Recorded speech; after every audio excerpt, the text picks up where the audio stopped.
Oh, hang on 2 seconds. So probably hear me.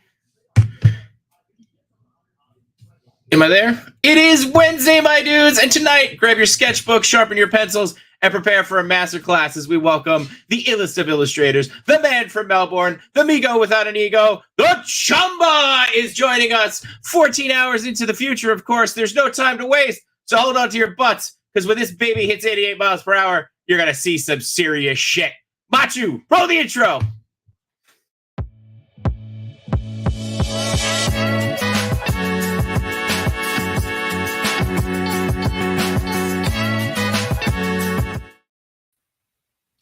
Oh, Hey.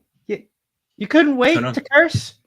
Isn't it like 7 seconds? The first 7 seconds of the episode? Yeah, But come on. I'm going to get flagged for that. We're going to get flagged for it. I quoted a movie, it was a movie. Well, I guess we could always just say you said ship, right? Sure. I just shit my pants. I shit my pants. I just shit my bed. So it is Wednesday, my dudes, and welcome to another episode of Between Two Sentinels. Again, you have no one to blame but yourselves for this. I, of course, am Jshot, and with me tonight, as always, is Matchu Toy. How are you today, sir? That's me. It's you. I'm good. It's you. I was actually working on a shot before, but I don't have my second camera today because it's set up in the other room. Yeah. That's good. We're both working on shots today. That's good. Get back into it. Get back into it. So, cool. I did a little math, so everybody should be scared. But I wanted to take a second just kind of to thank everybody for the support. Like I said, we are on episode 21. We have now had 22 guests, as with Chamba being 22 guests, and that is us being live for over 31 hours. That's pretty freaking incredible. Oh, because we had double guests. I forgot. Yeah, we had double guests. We had repeated guests, but just wanted to say thank you. Thank you to you for pushing me to get on this thing, and thank you to everybody for being here and continuing to show up. And with that, please do hit that like and subscribe button. Share it with your friends, and do what you got to do. But man, 31 plus hours of us talking about toys. It's funny because not bad. The show is centered around toys and toy photography, but we really don't talk about toys too much. Yeah, that's true. Right? Well, I mean, we do and we don't. So yeah, and also toy adjacent things, like you say, right? Yeah, toy adjacent. Mm-hmm. So not toy Jason, toy adjacent. So yeah. Which is a perfect segue to bring us into our guest today. Absolutely. The man from the future, TheChamba. What's up, man? What's up? It's cooking, guys. How are you? Not bad, man. Not bad. It's early. It's a little early for me. Oh, not really, actually. I'm just my sleep pattern. 10 o'clock in the garbage. It is, but my sleep pattern's garbage. So, okay, all right, gotcha. Yeah, obviously, all right. Yeah, it's kind of mine is always garbage too. But lately, it's actually I've been waking up at like 7 o'clock in the morning. The other day, I woke up at 4:30 in the morning. I debated on going for a run, and then I was just like, I'm going to go back to sleep. Yeah, I wish I'm at this point. It's like, I've been waking up 5, but then it's like, you know what? No, and no, it's not. I have to get on a plane tomorrow. Like I have a flight tomorrow at 6 a.m. and I'm debating as to whether or not I go to sleep tonight. What are you complaining about? Where are you going? Well, I mean, I'm going to Vegas. I'm not complaining about leaving. I'm just trying to figure out if we're talking about sleep. Do I go to sleep tonight or do I just sleep on the plane? Well, I think because I got to leave at like 3. There's really no sleep on that plane when you think about it. I mean, how long is that flight? It's like 5 hours. Is it? Yeah. Oh yeah. Yeah, from here. What? Yeah. It also depends on who's on that plane because I was like, that's true. I'm gonna sleep on this plane, but then it was just like a bunch of rowdy people waiting to get to Vegas. Yeah, I mean, how rowdy are you gonna be at 6 o'clock in the morning though? I mean, we land at 9 o'clock in the morning in Vegas. Like, I'm no spring chicken. Like, I'm not. Sleep on the plane. Yeah, that's what I figure. All right. Because you'll be tired enough as well too. Yeah. Yeah. That's what I figure. So, all right, the Chamba I has reckon. spoken. I will sleep on the plane. The I Chambas. can sleep on the plane. Yeah. Oh, I didn't realize it was that long of a flight. Actually, yeah, I Yeah. suppose that's true. Yeah. What's that? It's been a while since I've been to Vegas. Mhm. Like, I've only last time. oh yeah. I've only been once, and it was for work, and I hung out with the Blue Man Group, so it was kind of cool. That's pretty random cool. as. Yeah, it was really random. Yeah, so I'm excited to go back, see it, check it out, do more stuff. But anyway, speaking of Vegas and no natural segues, what's going on with you, man? I called you the Migo without an ego, and I think that's fair. Do any of us have egos though? When you think about I mean, Okay. I don't want to name names, but come on. Yeah, all right. Okay, cool. Just to I'm actually curious who you were gonna say. Yeah, that's why. No, I didn't say shit about shit. No, never mind. I don't have to say it. I don't have to say nothing. All right, I don't have to say There nothing. you go. He So, saved you. He saved Is you. he officially Amigo now? Like, not just I chat don't me? see He's why he also- wouldn't. Yeah, Okay. I mean, he's on the show. Like, he's pretty much gonna. I think he's gonna make appearances between Adams, breaks. Mhm. So if that's not, what is it? You know what I mean? Yeah. Yeah. So it's safe to say that. But yeah, I mean, dude, you're always like the. I feel like you're always the calm, the positive. It's just- that kind of just like you're the level one. Right? It's called So- conserving energy. Is it? It's also morning when he's on the show. That's true. I mean, I have energy, but it's like I'd rather just dedicate that energy to create things for Mhm. the most part. But I could be enthusiastic about certain things without having to for yell sure. and scream. I know. So That's true. there's that for sure. Yeah. So you guys heard it here first. Mario is official. So there you go. I don't see why I wouldn't though. I know people are like, is he official? Is he no? I'm like, well, he's on Chat Migos every week. Well, He Mario, appears on Toy I- Migos. So yeah, that's Yeah. a lot saying of how dare I appearances per question week. it? It's proof now for him. Yeah. He can pull it up whenever Yoko I mean, says, "Are Don't you get me wrong. It's Amigo?" it's not my word. Obviously, you have to take everyone's word into account. Right. But Right. I don't see why it wouldn't be. Right. Yeah. Yeah, and by the way, it's not just. I wouldn't say it's just Mario, right? Like I mean, of anybody, Lago has his own land that he's fighting about. Like, I Yeah. mean, like you gotta have a little bit of an ego to have your own land. It's just. I'm not starting to try to start shit with Lago, but like you gotta have your own He's land. closer to you. He's closer to you, so he might. Oh, Have yeah, some he's- words to say. Yeah. Yeah, he could actually show up at my house and have who's Mhm. knocking. No, I'm kidding. You are no longer welcome to my land. That's it. I'm out. Oh, but yeah, dude. I was actually curious how you, and forgive me for not knowing the history, but how you got wrapped up with those guys. With Toy Migos? Yeah, with the Migos. Yeah. I've just all right. A lot of it started off with I used to watch a lot of Transformer like live streams and whatnot. I'm still sort of into Transformers. I've kind of taken a break because I've got majority of the characters that I want, masterpiece scale. And I didn't really think about that. I'm like, wait a second, if there's live streams going on about Transformers, are there some about action figures? Because I'd seen reviews before from like The Amazing, Unparalleled Universe, Jay Hernandez and stuff like that. But I'd never really thought about live streams. And I know during the pandemic, that's when it kind of exploded. Live streams exploded during that period. Mhm. And I was like, you know what? I'll give some a shot. I remember stumbling first onto Toying Around, Kevin's. Mhm. That was the first one. That's kind of one of the first ones. I remember seeing that on Instagram briefly, and I was like, I'm not fan of watching entire streams on Instagram or like even just the backtrack videos. Very long. They're about half an hour to an hour, and then it's like, oh, he's shifted to YouTube. Perfect. Much easier to watch. Yeah. Then they started. I also started watching briefly from time to time ACBA, Mhm. and then when they had Toy Migos on. I was like, I keep hearing Toy Migos, and I was like, what's that one? So I checked that one. I was like, oh, I like the vibe of this one. It's of all the streams, of most of the streams, that vibe really, I could really get in with it. The chat was great. They had great personalities as far as them conversing with each other, and it was great. So from there, I guess I was part of the chat. They asked me on. I don't even remember. That's kind of how weird it goes. It's like I don't really recall.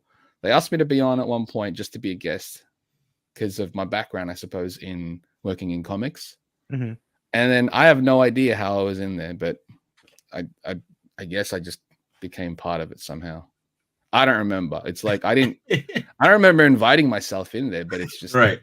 I was somehow like, okay, I'm just kind of thrown in here, and that's cool because of work and how I work freelance at home.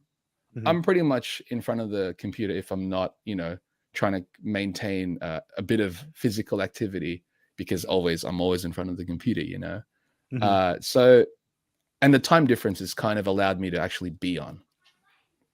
Like if it took place in the time that most people are in the United States, I don't know if I could be on as often, but because it takes place during noon-ish for me, like lunch-ish, it's easier for me.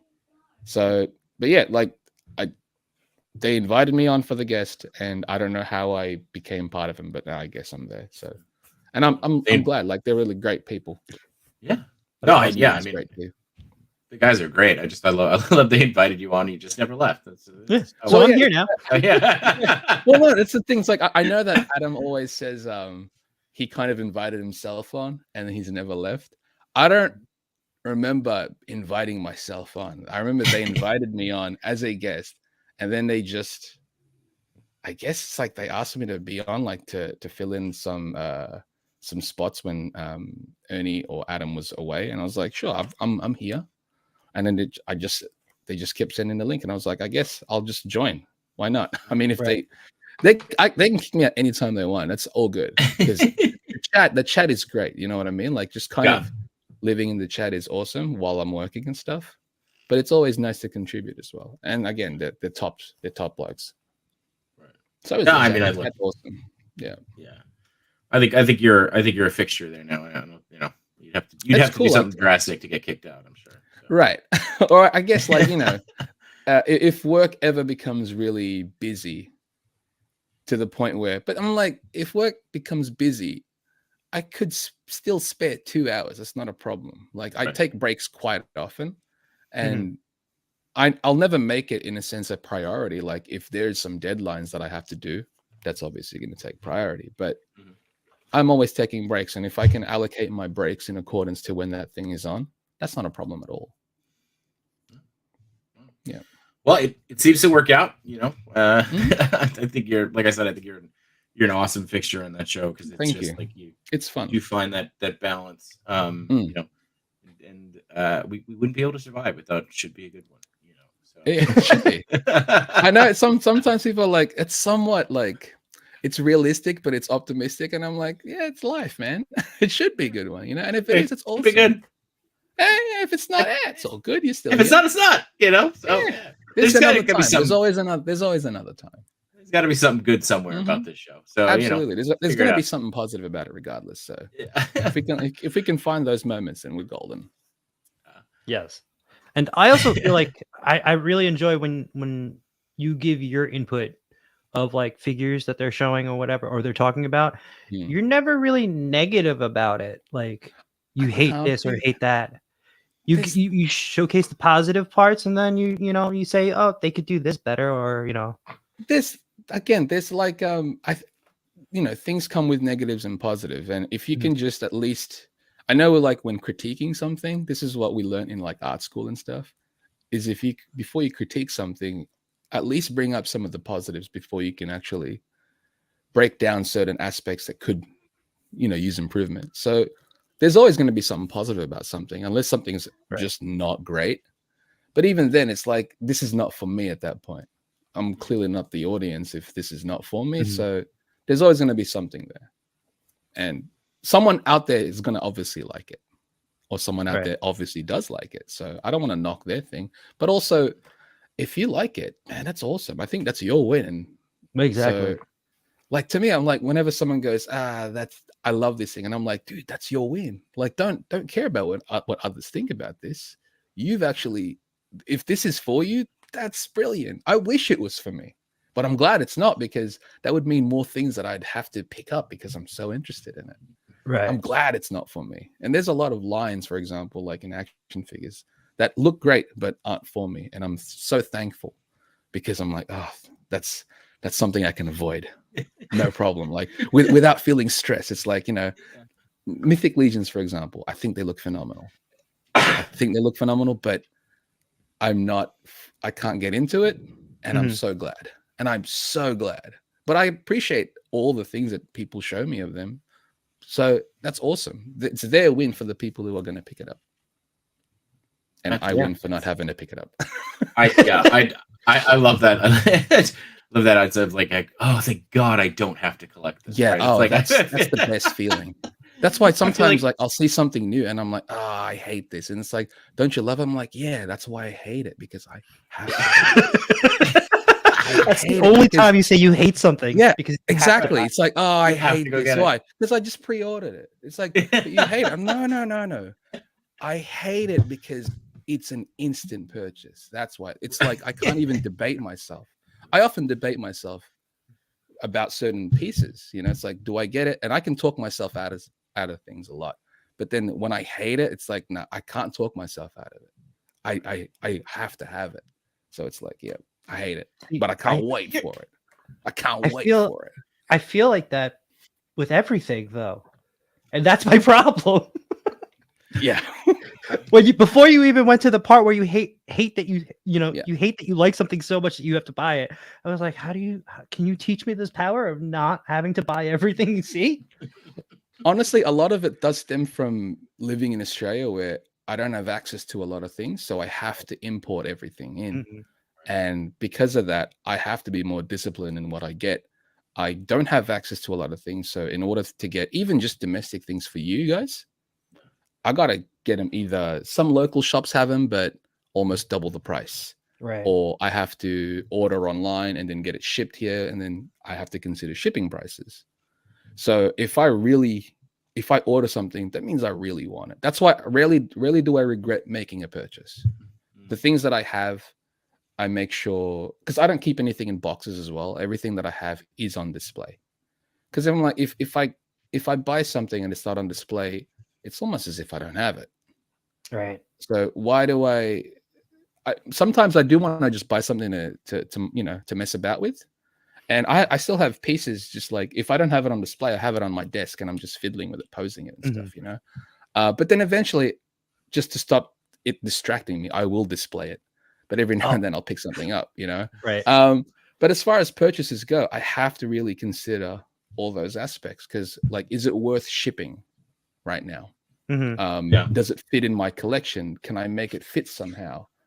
So all these factors come to play when I'm purchasing things. Or, like, is it a one-off? I can do one-offs, but then if it's like a wave, and that can be trouble, because that would require space. Not even about the money at that point, because I mean, figures and toys, it's a luxury, so it's not a necessity. We don't need these things. It's the things that we want, and the things, again, you get it if you can afford it, which is always the key. If I'm not going to buy something I can't afford, but again, these are toys, so you should be able to afford it, right? But again, in that sense, still, I need it to feel worth it if I get it.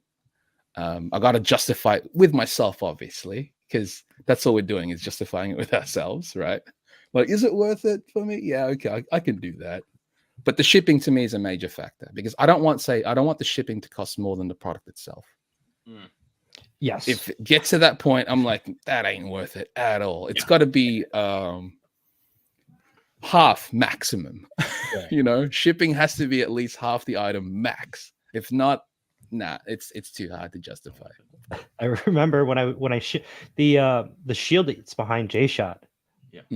When I had to ship that from, I think it came from Hong Kong, because I ordered it from Toys Wonderland, and that was the last time I ever ordered from them, because the shipping was ridiculous. Yeah, Toys Wonderland actually at one point they didn't have free shipping, but I remember it was midway during the pandemic.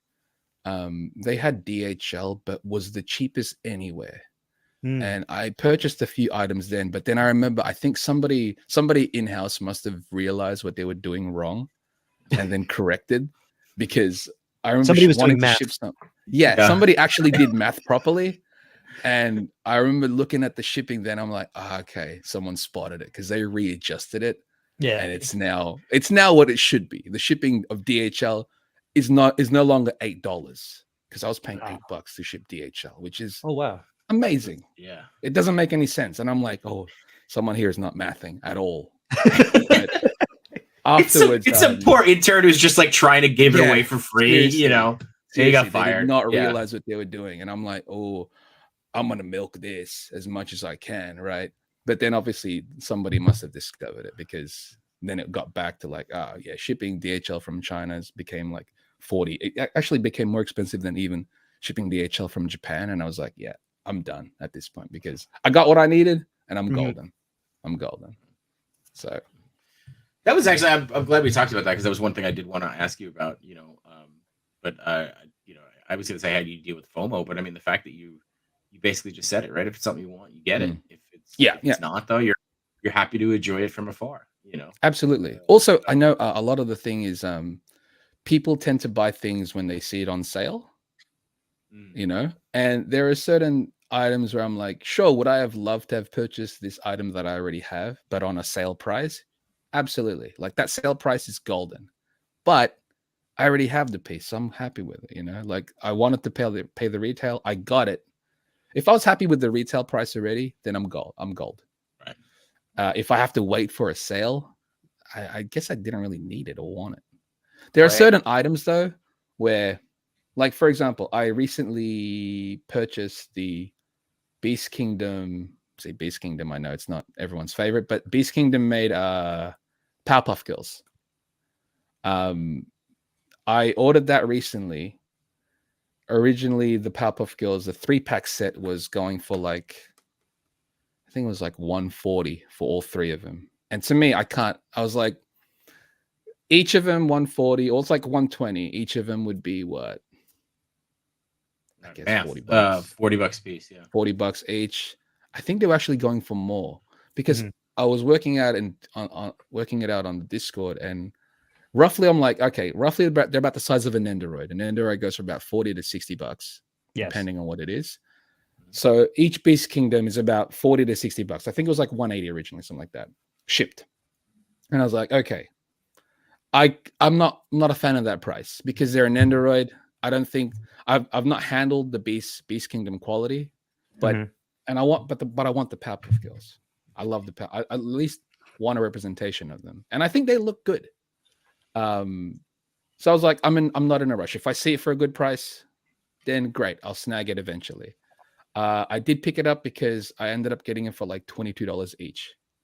And I was like, see, that's I got it from what I think it was Gundam. They were just having a sale. They had the 3-pack for I think $60, and I was like, perfect. I waited, and oftentimes I don't do that, but if I can't justify the price, if I don't see the value in the price on retail, then I can live without it. It's not a problem. Yeah, that's very true. But I did want it. I wanted them represented, and I think they look good enough. They look great for 20 each, and I was happy with that. So they should come in whenever, because it's from China and their shipping is like 3 weeks to a month and a half. We'll see. Well, let us know when you get them in. Go ahead, Matt. Sorry. I will. When I feel like I'm spending way too much, I think I'm going to go back and watch this episode. Good idea. Right? Yeah. Right? Ooh, Yeah. I think a factor also is that I don't sell figures. Same for me. Yeah. I give figures away if I'm finding, for example, like I buy SH Figure Arts Dragon Ball, right? And if there's usually an updated version of the figure or something like that, I will. If somebody wanted one of the older versions, if I'm sending something off, I'll give it to them. It's not a problem. I don't need to sell it. It's like I've had my time with it. I've been happy with it, but this upgraded version is what I'm after. So Right. I'll just swap it out. Shipping is kind of a pain from Australia. That's kind of a problem. So I do a lot of I do care packages to Cheney back and forth, where I will include a bunch of things into that, if in case it's easier to send from within the United States than it is from Australia. Sure. So if I send one package that will get picked out and then mailed out there, not a problem. I can do stuff like that, and I think it's similar to what he does. But yeah, there's like a bunch of candy that he throws in. I throw in candies and snacks. And then I'll throw in like extra stuff like comics and stuff like that. But then I will throw in like action figures if I've got stuff where it's like I don't need it and I know somebody might want this. I'm not going to sell it because it's like, again, what's the point? It's almost too much effort. I could sell locally. I can't be bothered. So that also helps in terms of like buying things. Yeah. Okay. I think you're right, Matt. This is a good little we should save this. Yeah. Just do I really need this? Yeah. Just put on top of it. Yeah. You want it.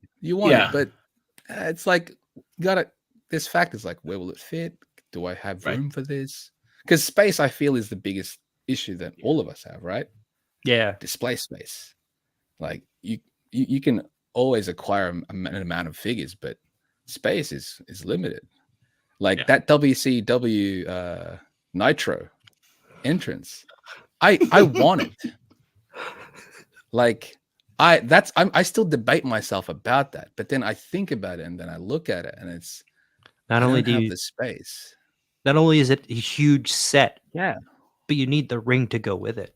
That's why. And I was even thinking, I'm like, my office area is big enough for a coffee table. I can probably get that and put it on a coffee table, right?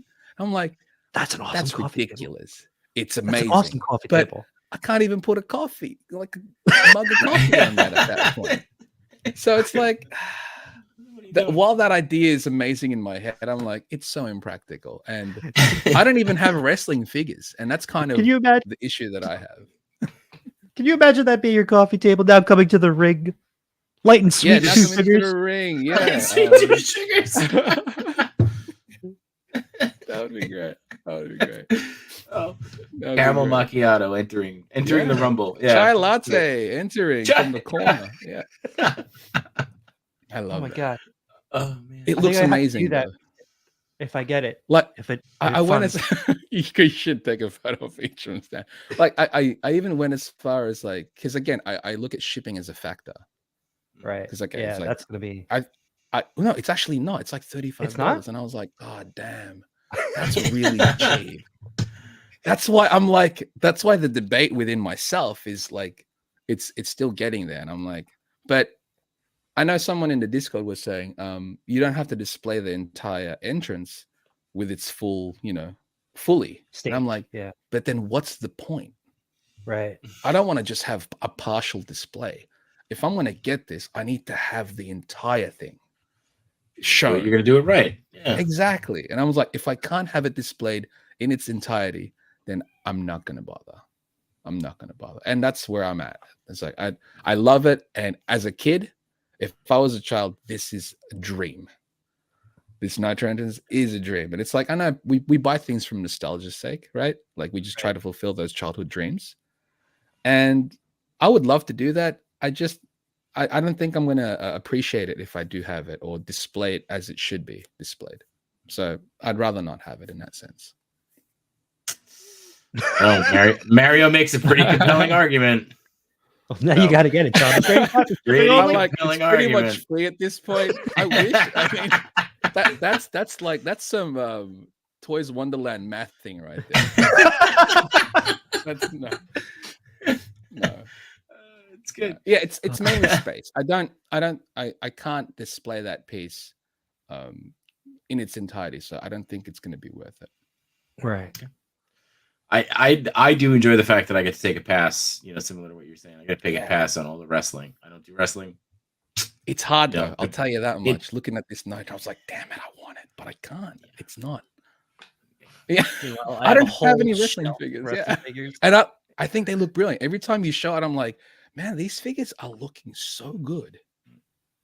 Yeah. The Mattel are killing it with their ultimate versions of him. I'm like, yeah, they're knocking out the park. The only wrestling figures I have are Kinnikuman from SH Figure Arts. Oh, right. I think you told me to check those out.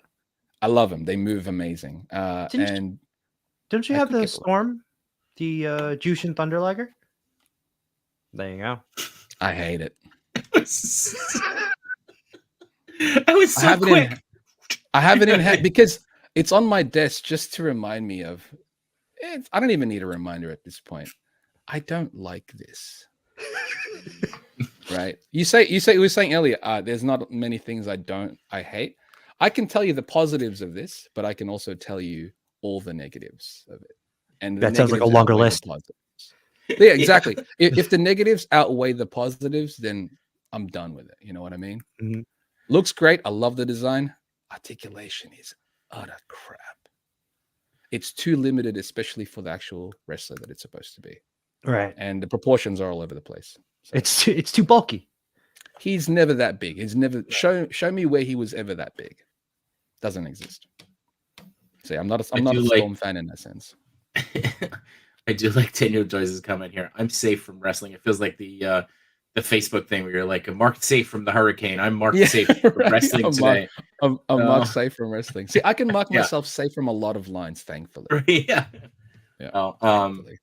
And Bearded says Machu's picking up too many points.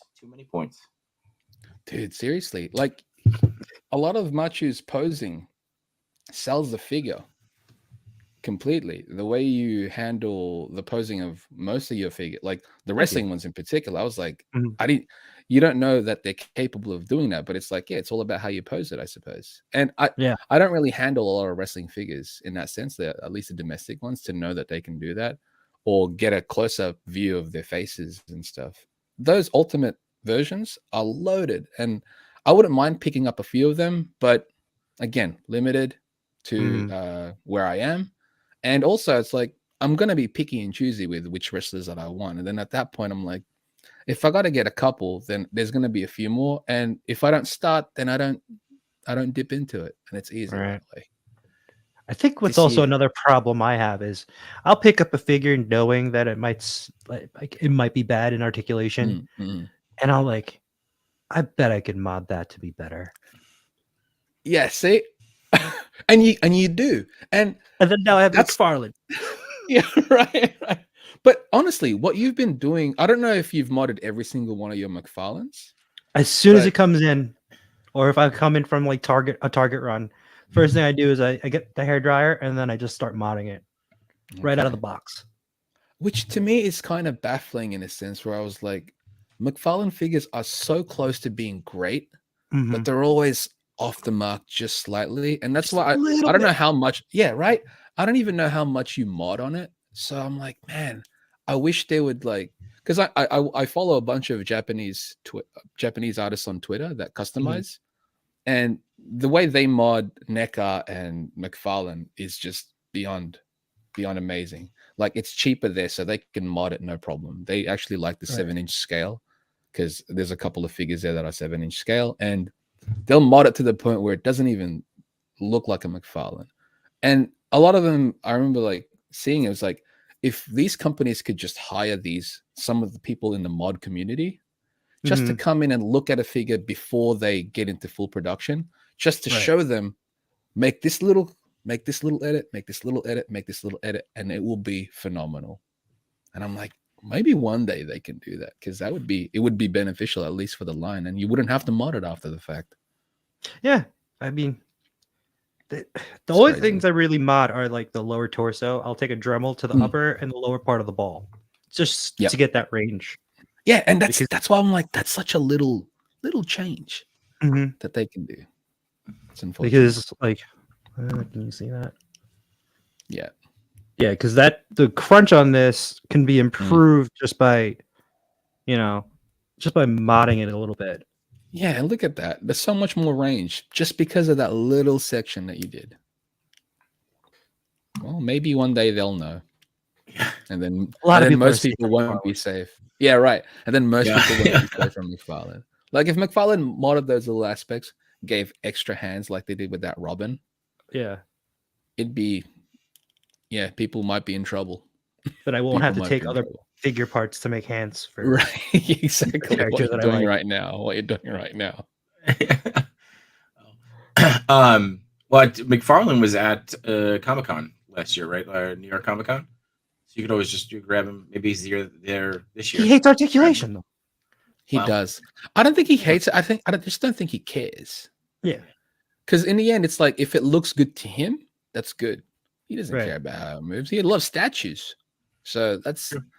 the fact that if we can get somebody in there that has his ear, that loves articulation, and I think there already exists, but it's a slow process. And I think, maybe 5 years down, if they continue this this step, we might be getting amazing figures down then. But for now, I guess this is, you might need to mod here and there just to get it great. It's fun though to mod stuff. Modding is definitely fun. Yeah. That's the one. Look at You that. painted all those hands this week, right? Yeah, I painted a bunch of Mezco hands that fit onto this figure. That is insane. I'm going to take this premium 112 figure, the accessories from it, and mod it so that it fits this $25 figure. Well, here's the thing. These Gomez hands, I have so many of them. That's Okay, true. fair enough. Yeah. Like Pink That's true, Skulls, yeah. Cousin Eddie, Gomez. I'm like, I can sacrifice one set Right. of hands. Yeah, you've got more use for them on the Nightwing than you do for all the Gomez and all the Mezcos that you have. That makes sense. I guess it's like they're making accessories for McFarlane. That's awesome. It just so happens they fit the hands. Yeah, Anyway, don't tell Mezco. They might get upset then. Change everything again. No, they'll be like, wait, what? I'm charging more now. All right. So you had mentioned earlier about your work on comics, and while I was doing my research, which is just late night googling, you credit your this working on a Street Fighter comic with Udon as your big break, and then you kind of went on to work on things like Mega Man and TMNT and Marvel and so much more. I was curious, how did you get that initial opportunity? All right. Back in the days of DeviantArt, does anybody remember DeviantArt? It was like an online community where artists and photographers would post things. You'd meet people there, just like online. You'd make online friends. This is back in the day, right? What was it? MSN Messenger is where you would communicate via chat. That's how we're dating ourselves at this point. I'd met a couple of people who used to be in, drawing artists, other artists, amateur, some early pros. My buddy Joeing, he used to work for Dreamwave doing Transformers, but then he got into Udon as well. He was one of the early Udon guys. And we used to always do collabs and stuff. He'd live in Canada. He was from Canada. And he's like, we used to just do Street Fighter and stuff, doing stuff for fun. And he's like, I told him I was going to attend San Diego Comic-Con back in 2006. It was the first convention that I've ever attended, which is kind of crazy. Like the first convention to ever attend, it's the biggest one. But I didn't know what I was getting myself in. Yeah, pretty much, right? I'm like, I forget, like, there was like local shows back then here in Australia, but I never really considered it. It was never an idea or a thought to attend, but I wanted to go to the United States. It'd be my first time to go to the United States as well. And I was like, cool, I'll just, I'll save up. I'll do commissions and save up to go to San Diego Comic-Con. He was like, make sure you drop by, obviously we're going to hang out. He's like, but make sure you drop by the Udon table and show a couple of the editors some of your stuff. At that point, I didn't really have much professional work. I did stuff for Blue Wave, 10th Muse. It's like this old independent comic book. I did some comics for them, a couple of sequential pages, and that was fun. That was a nice start. But I wanted to try and do more things, and I'd been a fan of Street Fighter forever. So just the idea of just drawing fan art for them was already fun. But the idea of one of the people working on the comics to see my stuff is already, oh yeah, that'd be neat. Yeah. So I drew a couple of stuff, brought a folder of just illustrations just to show, because I didn't know what a portfolio, a comic portfolio. What is that? Do you want to see sequential pages? Do you want to see pinups? So I brought everything. I brought everything that I could. Like I drew Street Fighter characters. I drew sequential work. I drew pinups, cover ideas and stuff.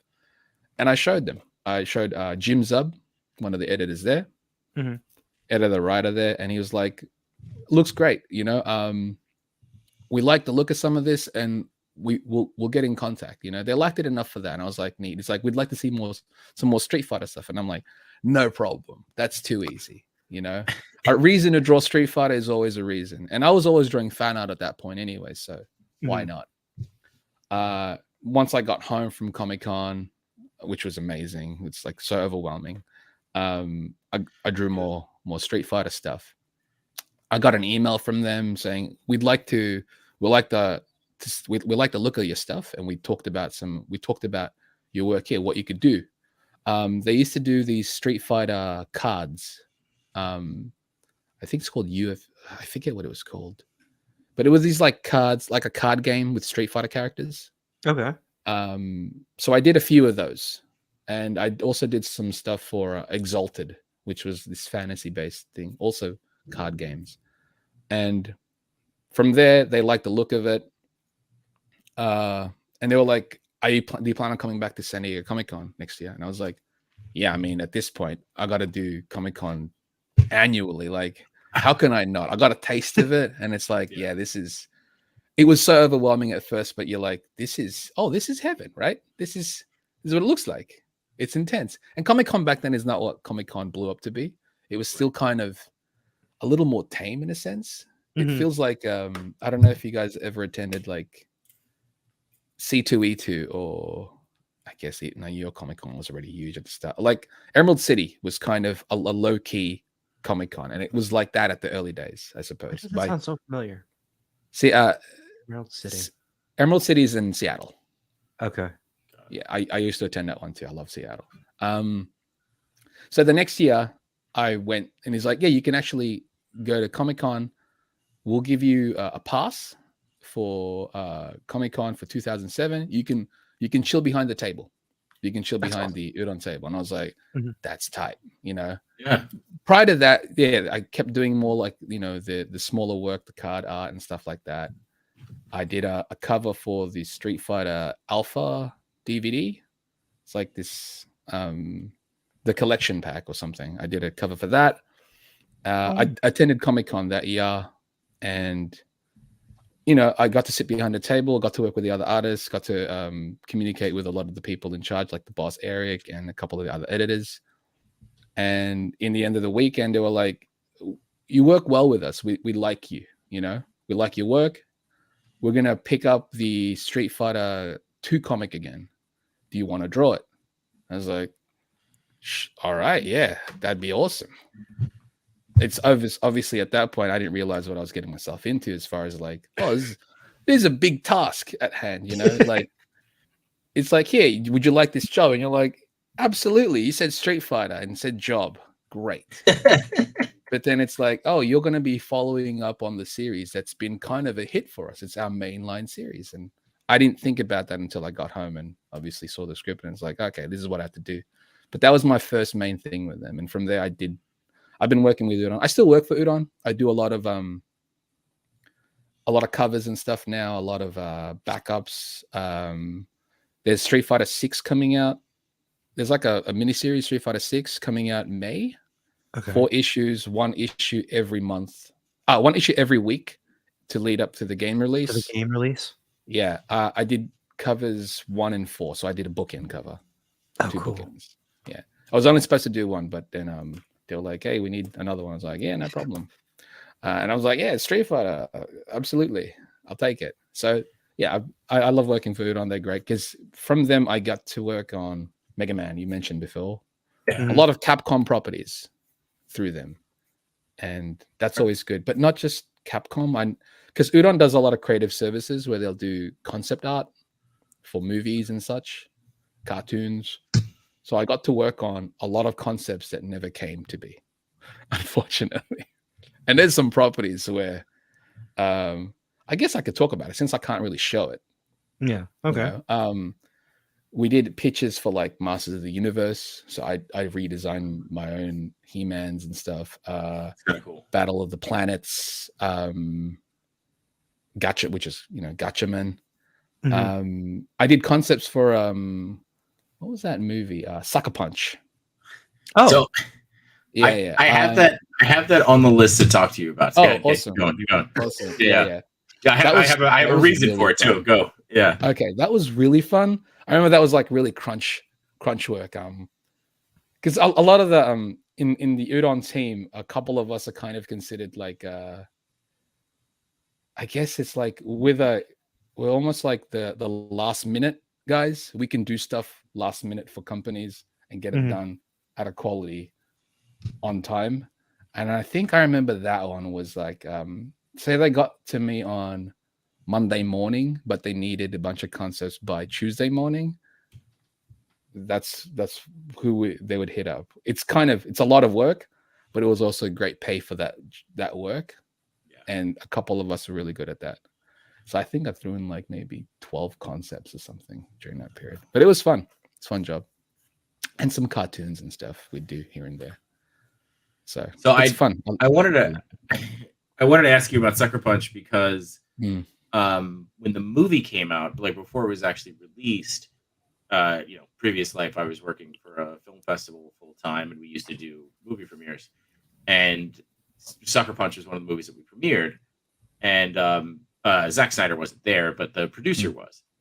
And the way that our theater was set up, you had a theater space, and in the back you had a bar, and the producer of the movie literally like walked out of the movie, came to the bar and was like, "Hey, can I just sit in here and have a drink? Like I'm so tired of watching this friggin' movie. Like I've seen it a million times." And I was like, "Yeah, of course." And then him and I talked for like 2 hours. So it was just like but to me, it's like Sucker Punch isn't this big, like it's not a film that I feel like is, goes on history and everybody talks about. So when I saw that you worked on it, I was like, that's a weird connection, like it was just one of those things. And I remember we were talking about such the weird, and you remember this stuff because it's just so weird. We were talking about the weirdest stuff. It was like, what's your favorite pastry? And if somebody was come to New York, what meals do you feel like you have to tell them to get? And it was just like, it's a weird conversation, but I'm happy to have it. Like that's a good conversation too. Those are questions that you don't often answer, right? Like, what is a good pastry that I would recommend if you were going to New York? I'd recommend that because that's fascinating. That was the thing. So like we were talking about it. It was like if you got to recommend 5 foods to get in New York, right? Like foods that you can't, like we'd always say that you can't get anywhere else, right? So you say pizza, right? You got to get a New York pizza. I think everybody's got bagels, right? The big thing I said was you got to go to a deli, right? You got to go. Like there is something about a New York deli, and then if you want to hit like a Katz or something like that, you just gotta. You can't get that from New York. So. Yeah. But I also do love your first time at the States is you just went to Comic-Con. It's like, I kind of I know it was kind of like it was me and a mate because he had gone to the only time he'd gone to US was when he was a kid, and he'd never attended a con either. So for both of us, we're like, why not? Let's both attend Comic-Con. And he's like, let's do it. So we went, and it was great. And it was like, this is a con. This is ridiculous, And this is back then when you can actually purchase San Diego Comic-Con tickets without an issue. Yeah. And I was like, that's so nice.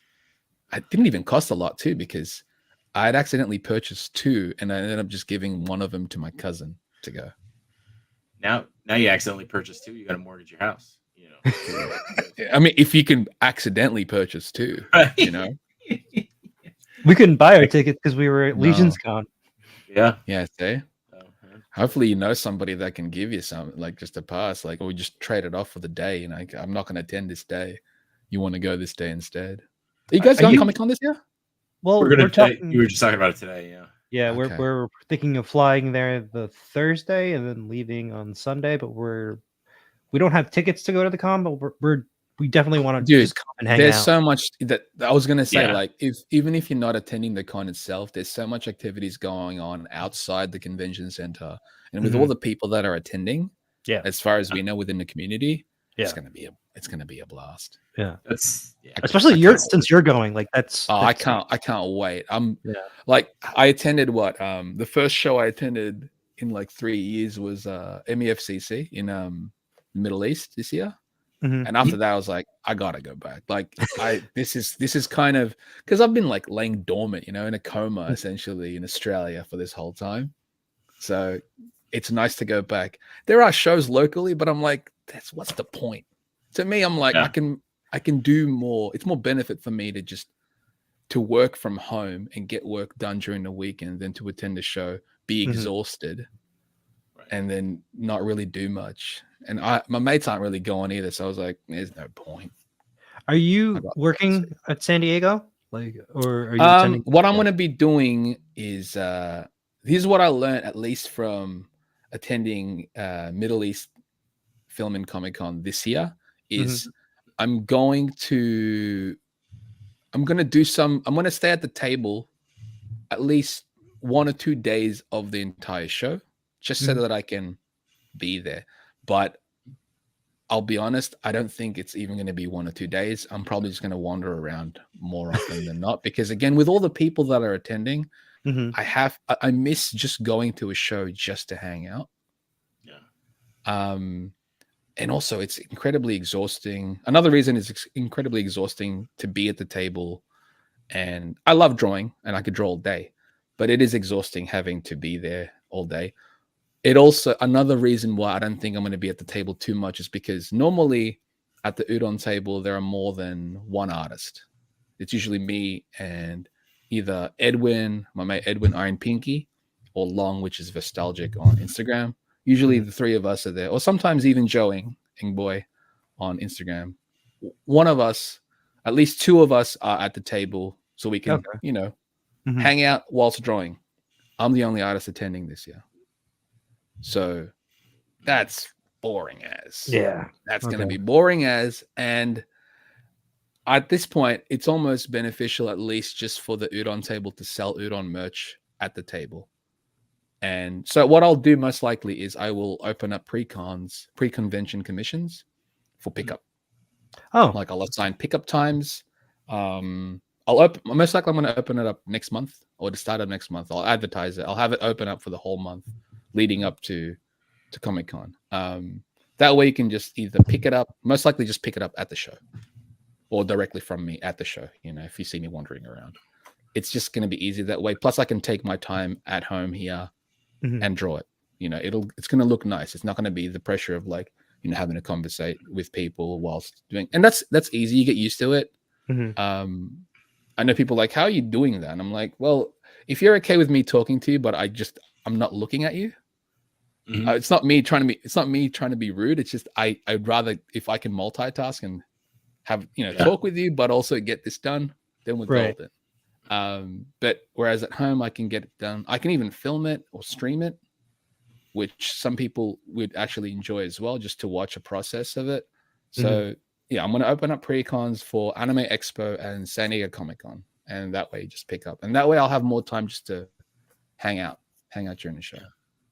Because again, it's my first Comic-Con in a while. So with you going to the other cons and stuff, with Middle East Film and Comic-Con, is that the first time though that you got featured as an artist individually? No. Okay. I've been there like 4 or 5 times maybe. I think the first MEFCC that I attended was about 10 years ago. And they invited us there originally. There you go. They invited us there through Udon primarily. Like a lot of the stuff that I do is through Udon, thankfully. Like because most of the properties that I get to work on is because of Udon. Right. And they invited us for there. There we'll do at the con. We'll do workshops. We'll have a table. We'll do illustrations and stuff. But the workshops are fun too because we get to talk to people that are interested in wanting to get into the actual industry, or just learning about comics and how to draw it and stuff. And that's always fun to talk about. Just from our perspective, really. What was that experience like for, had you ever gone to, where was it? Is it Dubai, right? The first one was in Dubai. This one was, normally they were held in Dubai, but this one was held in Abu Dhabi. Abu Dhabi. which is a Big city first just time. off of it. Yeah, it's about 2 hours First time away in from Abu it. Yeah. First Second time time in- in Abu Dhabi. Second time. Oh, okay. Second time. The first time I was in Abu Dhabi was for an anime show that was organized by the same organizers as MEFCC. They did an anime show a few years back, and they invited us for that one too, and that was also good. But yeah, it's now I think going to be held in Abu Dhabi as opposed to Dubai. But I like it. The people there are super friendly, and we get to draw things that we wouldn't normally be asked as well, because you realize that while they get a lot of anime and video games as well, their interests are definitely skewed differently. A lot of old school anime as opposed to more modern stuff. They are into modern stuff, but a lot of them more older school stuff, which is always fun. Same as video games, actually. But that's kind of why I like doing different kinds of shows, because I like drawing so much. It's always a different selection of characters. And I like drawing characters I'd never drawn before as well. That's always fun to me. So you have your style. How do you change it, right? Like I was thinking about this the other night. Like, you know, I wouldn't know how to do it, right? But like you have your style. How do you change it to fit? Like, all right, this is how it's going to fit in Mega Man. This is how it's going to fit in Marvel. This is how it's going to fit in, you know, Ninja Turtles. Like, right. Those are all different. You know, they're different styles of their own. But then you have your way of doing things. Like, how do you find that balance? I think most of the time I look at the artwork that appeals to me the most from each property, and in the end, when I look at it, it's going through a filter in my brain, and depending on how I want to depict it, that's how I'm going to draw it. Because I can pick from, I've got various styles that I can actually pick from for myself even. Like when I do my own book, I like that specific look because that's the look that I'm going for. When I draw Street Fighter or more serious comic books, I suppose I want to call it serious, but more mainstream-ish, I guess, there's a more a detail-heavy approach to it. I can do thicker lines. I can do minimal lines. It really depends on how I want to tackle it. Like on Patreon, for example, I get to pick and choose how I want to depict things, and that's always fun. That's why I like doing stuff for Patreon, because it's not really for work, and because it's not for work, I get to dictate how I'm going to depict something. Whereas for work, oftentimes they have a specific look they want me to go for, which is usually what I can do anyways. But because there's a lot of variety that they can pick from, they'll pick specifically. I will, sometimes I'd like to go to them and go, listen, I want to tackle it this way instead. And they'll allow me sometimes. But that's only after years of having worked for them. Yeah, it really depends. But it depends on the property, and it depends on how I'm feeling on the day as well, to be honest. It's like, I feel like drawing these guys in a different style that I've never seen them before. And that's always fun for me, because it's like, if I haven't seen him in that style, then, because I look at a lot of artwork from everywhere. And if I haven't seen him in that style, then this is going to be new in itself. So, and it looks, and if it's fun for me, then I think that's a win. If it's fun for me and it gets the job done, that's a win. And I usually learn things from that as well, learning in the process. It's cool that you get that freedom though too, right? Like that. It's very good. I love it. Yeah. It can be bad sometimes though, the freedom, because it's like, if you don't go specific, then I'm just going to continuously do too many things, and unless you make up your mind, I won't stop.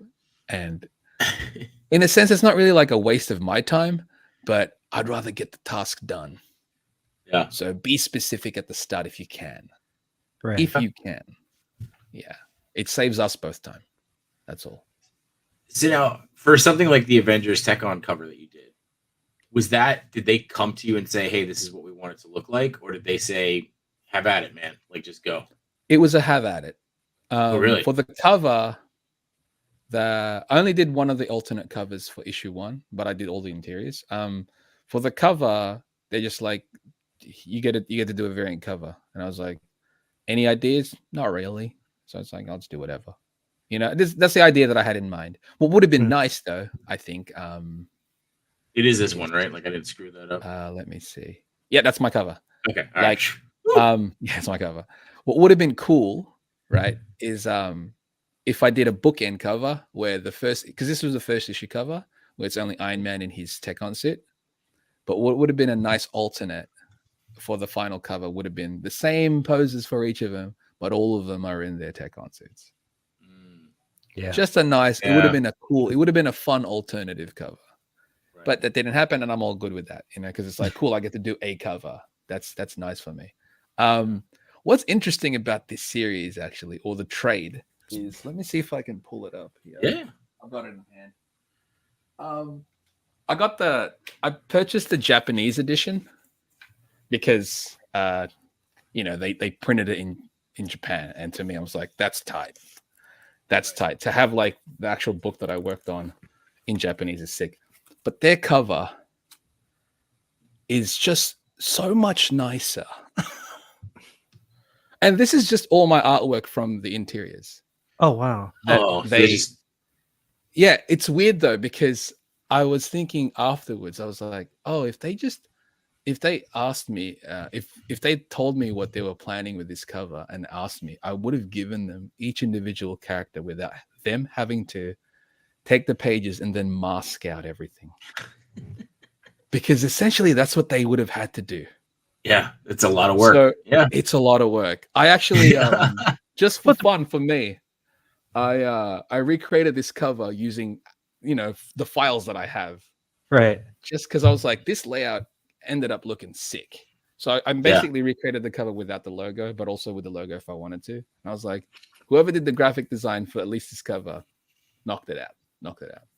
But I was like, I looked at the American cover and I'm like, it's so weird because they just took all the 6 covers, the original ones, and just kind of had them side by side. And I was like, oh man, you don't really get the tokusatsu vibe from there. But I was like, this one, it looks great. I thought it was just promo art because when I first saw it, it was just it was displayed in the Tamashi Tokyo store when they had the action figures there. And I was like, that looks tight. And it's weird seeing your own artwork, but like you've never seen it before in a way. So it was refreshing for me, oddly enough. Like a remix, I suppose, right? Yeah. And I was like, what is that? And then I found out that it was the cover for the trade, and I was like, I gotta buy it. And just seeing the book in, with Japanese text, I'm like, this is legit. Legit. So yeah, I like that. But no, that really cover cool. That I did, it was, they gave no brief as far as what they wanted. So I was just like, I threw in, I don't know how many concept, like steps that I took for that, or how many different options that I gave, but that's the one that it landed on. And so I was happy with it. I was like, cool, that should be fun. And it was fun. Brick something has got a question for you. Says respect, Chamba, super talented and super chill. Cool to hear you talk more about your art and professional experiences around that. What kinds of things were you asked to draw in Abu Dhabi? I posted I think all the commissions that I had done. They're into Dragon Ball. I love drawing Dragon Ball. So any Dragon Ball that I can do, I'll be happy to do. Previous years, there's a lot of like older school animes. Let me see. Like there's some anime and properties that are even beyond me as far as, there's like so old that I'm like, what is that? But it's always refreshing because if it's a property that I'd never done before or that I'm not even that familiar with, in the end, so long as the person that's actually picking it up likes it, then it's a success, at least for me, Right. I can't even name those properties because I don't even know them myself. That's how obscure it is even to me. So those are always fun. But they do pick a lot of the classic Street Fighter stuff, and it's always fun to do, especially like after having not done a convention for like 3 years. It was just really refreshing to do traditional pieces, like analog art pieces, which is not as common with work, within the past 3 years, which has primarily been digital. What do you prefer? Do you prefer digital, drawing digital? I mean, obviously you have digital for work. I like both. I like both. Honestly, okay. It really depends on the time. Like I think both of them have its place. For work, I like it for work because of the quick editing aspect. once it's done, I can just send it off. Now, there are certain pieces that I do for work. I did a job recently, which I can't talk about. It's I wanted to do it. It was a job that I'd never expected to do. So I was like, cool. I want to have an actual physical version of the line art. So I did the line art traditionally, like in an analog manner. I used inks and stuff, scanned that in, then colored it digitally, and then that's what I'd send off.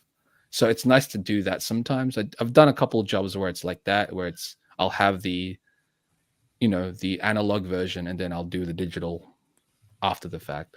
But I know with like the tech on stuff, there's no way I would have drawn that analog. I would have killed myself. That thing is too much detail. And I'm kind of glad I did it digitally, because I realized after that, oh, wait, you can read books these days digitally on a tablet and then zoom in. Yeah. And zooming in. I'm so glad, because I'm stupid with the way I work digitally, in the sense where I work zoomed in for the most part. So I get a lot of details which are oftentimes in print overlooked, but I'm glad I did it that way on TechOn, because when I realized after the fact that you can zoom in, I'm like, oh, good. I didn't skimp out on detail. Yeah. Right. So if you zoom in, you're going to see, oh, he rendered the face here. There's actual shadows going on here. It's like, thank goodness. Because if I had done that just like, with the thought in mind that it's just going to be on print, I probably would have skipped out a lot. But in all honesty, I'm kind of bad at that. I'm bad. I usually give myself more work than I need to. Because you work zoomed in, right? Exactly. And I forget that I don't have to, but it's a habit that I can't break. And I'm like, if there's a feature there that I can do it digitally, then I'm going to do it. And it's bad for me in the end, but it's like, the work speaks for itself, at least at that point. And there are people who are going to do that, who are going to zoom into it, and they'll get that reward of seeing those details. And me knowing that I've done it, I'm good. So, yeah. Is it kind of therapeutic when you're working with all that detail and zoomed in?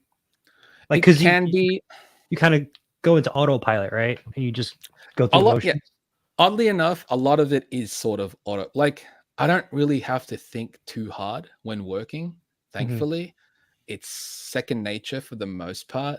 The only time I'm thinking is when I'm experimenting with color. Yes. As far as like shadows and lights, I don't really have to think anymore. You look at like, so long as I can pick a light source to begin with, or multiple light sources, like primary here, secondary. Sometimes I'll have a reflective light here and there. Right. Obviously, nothing is real as far as like, it's theatrical. Comics should be theatrical. Like, that light would never reflect that hard on this surface. But then even in movies, it's like there's a reflector light. It's not really bouncing off the ground here. There's a guy with a reflector on the bottom. So yeah, you have to embellish certain things. But for the most part, I know where I can look at my illustration and look at the shapes, and it would form 3 dimensions in my head. Yeah. So that I know that when a light hits a certain thing, it's going to cast a shadow here.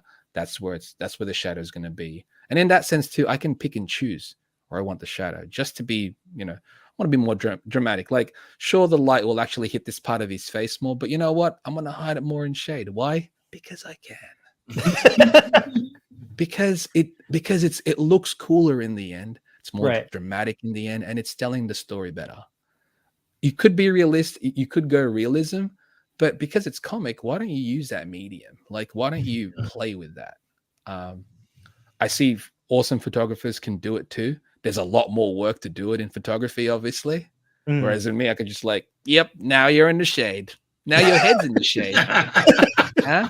Take that. Whereas right. Whereas in photography, in photography or regular photography, you're just like, oh man, how am I going to cast his head in the shadow? But gotta move the lights. Not, right. Or it's like, do I just like force the shadow there? It's like, do I got to block it out somehow? And I'm just like, no. Eyes light up, done. Easy. But yeah, it's fun. It's fun doing that stuff.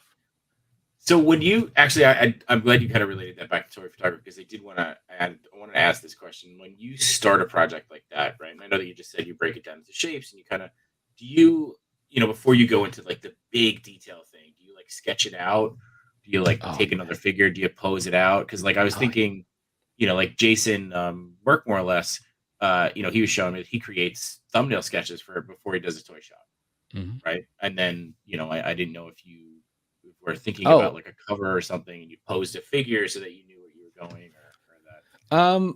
I didn't necessarily post figures for thumbnails for like the cover stuff, because cover stuff tends to be more simplified. A lot of the interior shots, um, there was in the Tech on Avengers particularly, there's a fight where he's fighting a bunch of the Ultrons. Mhm. Okay. I used figures for that Okay. because when To get there's blocking, right? blocking, absolutely. There's certain scenes where I was like, oh, there's so many.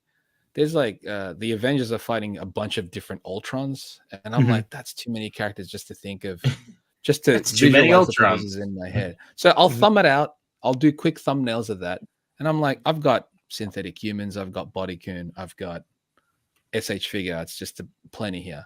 I'm going to pose them and just look at that just to see. It's like, all right, the hand would go here, the hand would go there. So I'm here like these figures aren't just there because I love them. They're of use, you know? So I pose them up, you know? It's like, yeah, they've got their function, and it helped me a lot in a lot of those scenes in particular. Now, at first I was like, it would have been good to have a tech on figure when I was drawing the book, but in a way, I'm kind of glad I didn't, because I feel that if I had the figures in hand, it would have limited me as In the far mo- as in in the like motion. posing. Yeah. Yeah, as far as me being able to push certain things, because in animation, for example, or in comic books, you can bend reality. There's a lot of bending reality. You're not following the rules, right, Mhm. of what a physical thing can do. And there are certain poses there where I'm like, if I want to embellish this hit, if I want to embellish certain things, you have to be able to push. Yeah, you have to be able to push certain things forward or back or like stretch, you know, or warp. Mhm. You can't really do that. Like if I had a figure in hand, I'd feel restrictive, you know. It's Right. just like, like his fist should be more forward. So I'm always like, it's weird. Like when I draw, I don't have anything in my hand, but I'm always like doing this. And someone's like, what are you doing? And it's like, well, I'm visualizing the actual object in my hand and I'm pushing it towards me just to see where certain things. It's almost like a 3D program in my Sure. head. You're rendering what you You're want to rendering see. it. 100%. That's 100%. Like I'll I do do that. it with I do my that pose too. as well. Yeah, yeah. And I think most creatives will end up doing stuff like that where I'm Mhm. like, I'll do this. And it's like, what are you doing? It's like, well, I'm outside of my body right now. And I'm just seeing how it would look. And it's like, does that work? And I'm like, how do you think I draw? Of course it works. It's like Clearly. Of Minority course it Report works. when you pinch and zoom. Exactly. You look weird, but it gets the job done. And who cares? Like, There you go. mind your business, please. Like, just let me do this. Let me do this. Like, but isn't that awkward? It's like, yeah, I just want to see if it actually is awkward. Because if it feels like an unnatural pose, and guess what? It's gonna be unnatural. But as far as like the object, I'm like, what is that? What's in your hand right now? I'm like, oh, it's a character that's doing this pose. It's like, but why is your thumb closer to your face? It's like, well, I'm seeing how the perspective is going to work. Exactly. How close is this towards the actual viewer? How far something is. Like, this is the back leg. This is the knee. This is the hand. It's like, okay, it's that much closer to me. And it's like, does it? Yeah, it's weird, but this is how it works. And whatever gets the job done. So even with figures, I can't. There's certain things like I could pose him doing a punch, for example. I'm like, okay, that's how big the fist is, but I'm like, I'm still gonna push it more when I draw it. Sure. Yeah. Like, Yeah. I really want to feel that perspective. I love force perspective and like fisheye lens and stuff. I never knew the terms, and I there's still a bunch of terms I don't know. But I'm like, yeah, it's like, oh, you mean that kind of lighting? I'm like, what? It's like, no, it's just that. It's like, I don't know how to explain it. It's just that's what it is. Right. I don't need technical terms. Even with the figure in your hand, you can't change the lens in your eyes. So like if you wanted to like draw on fisheye, you can't use that Exactly. physically Mm-hmm. You can't Yeah, change and the it's like- lens in your eyes No. yet. Not yet. yet. Right. But even then, I'm like, I can change it in my mind. Yeah. And that's where I'm doing it. Like, if I can see it in my mind, usually I can try my best to depict it. And sometimes it's great because while I can't depict everything that I see in my head, it always changes when it gets on paper. And that's actually fun because it's like, yeah, it has to go through multiple filters. Like my first filter is through my eyes, second filter is through my hand, third filter is how I see it. So it's like, cool. And yeah, most of the time it's just like, why are you doing that? It's like, yeah, because it's helping me. It's just helping me do it. It's whatever it is that, whatever you need to get the job done. Well, Right? So, that's exactly. It's like if it looks good in the end, does it matter how I was looking when I was drawing it? Right. When you were growing up, did you get that question a lot of like, oh, how are you so good at drawing, or like how can you draw? And I'm just like, and I'm thinking in my head, I'm like, you can't see it the way I see it. That's right? the thing. Yeah. Like I break things up into shapes and different everything. Shadow values. Lighting. I'm looking at lighting all the time. Like I love just looking around just because I'm like, wow, that lighting is sick. I'm gonna try and apply that to something. If I remember, I'm gonna try and apply that to something. Yeah, with kids, teachers be like, how do you draw that? It's like, I don't know how to tell you how to see things, and that's kind of the difference. It's like you have to see it, and I don't know if you can teach that. That's why when people go, can you teach me? I'm like, I'm terrible. Because I would just say, oh, just draw it. or it's like, I will show them a breakdown. It's like, here's a shape. I remember one of my editors used to say, it's like, because before I would send in pages, I would send him thumbnails of the sequential work. And I don't know how they approved me. I don't know why. I guess they trusted me. Thankfully, they trusted me because they used to go, all your pages used to look like potatoes, just potatoes with names on it. And it's like you would have your panel borders, you would have potatoes. And it's like, that's what the characters were. And I'm like, how did you approve that? And it's like, we just trusted you. I was like, cool. Because I wouldn't have looked at that and go, yeah, that's good. That's exactly what the script says. That's gotta be a good feeling though. Yeah. It's potatoes and arrows, right? It's like this potato's looking this way. But I would draw the arrows in like 3-dimension shapes. So it's like I would dictate where the arrows are facing. And it's like, how did you say yes to that? I didn't do that for Marvel, by the way.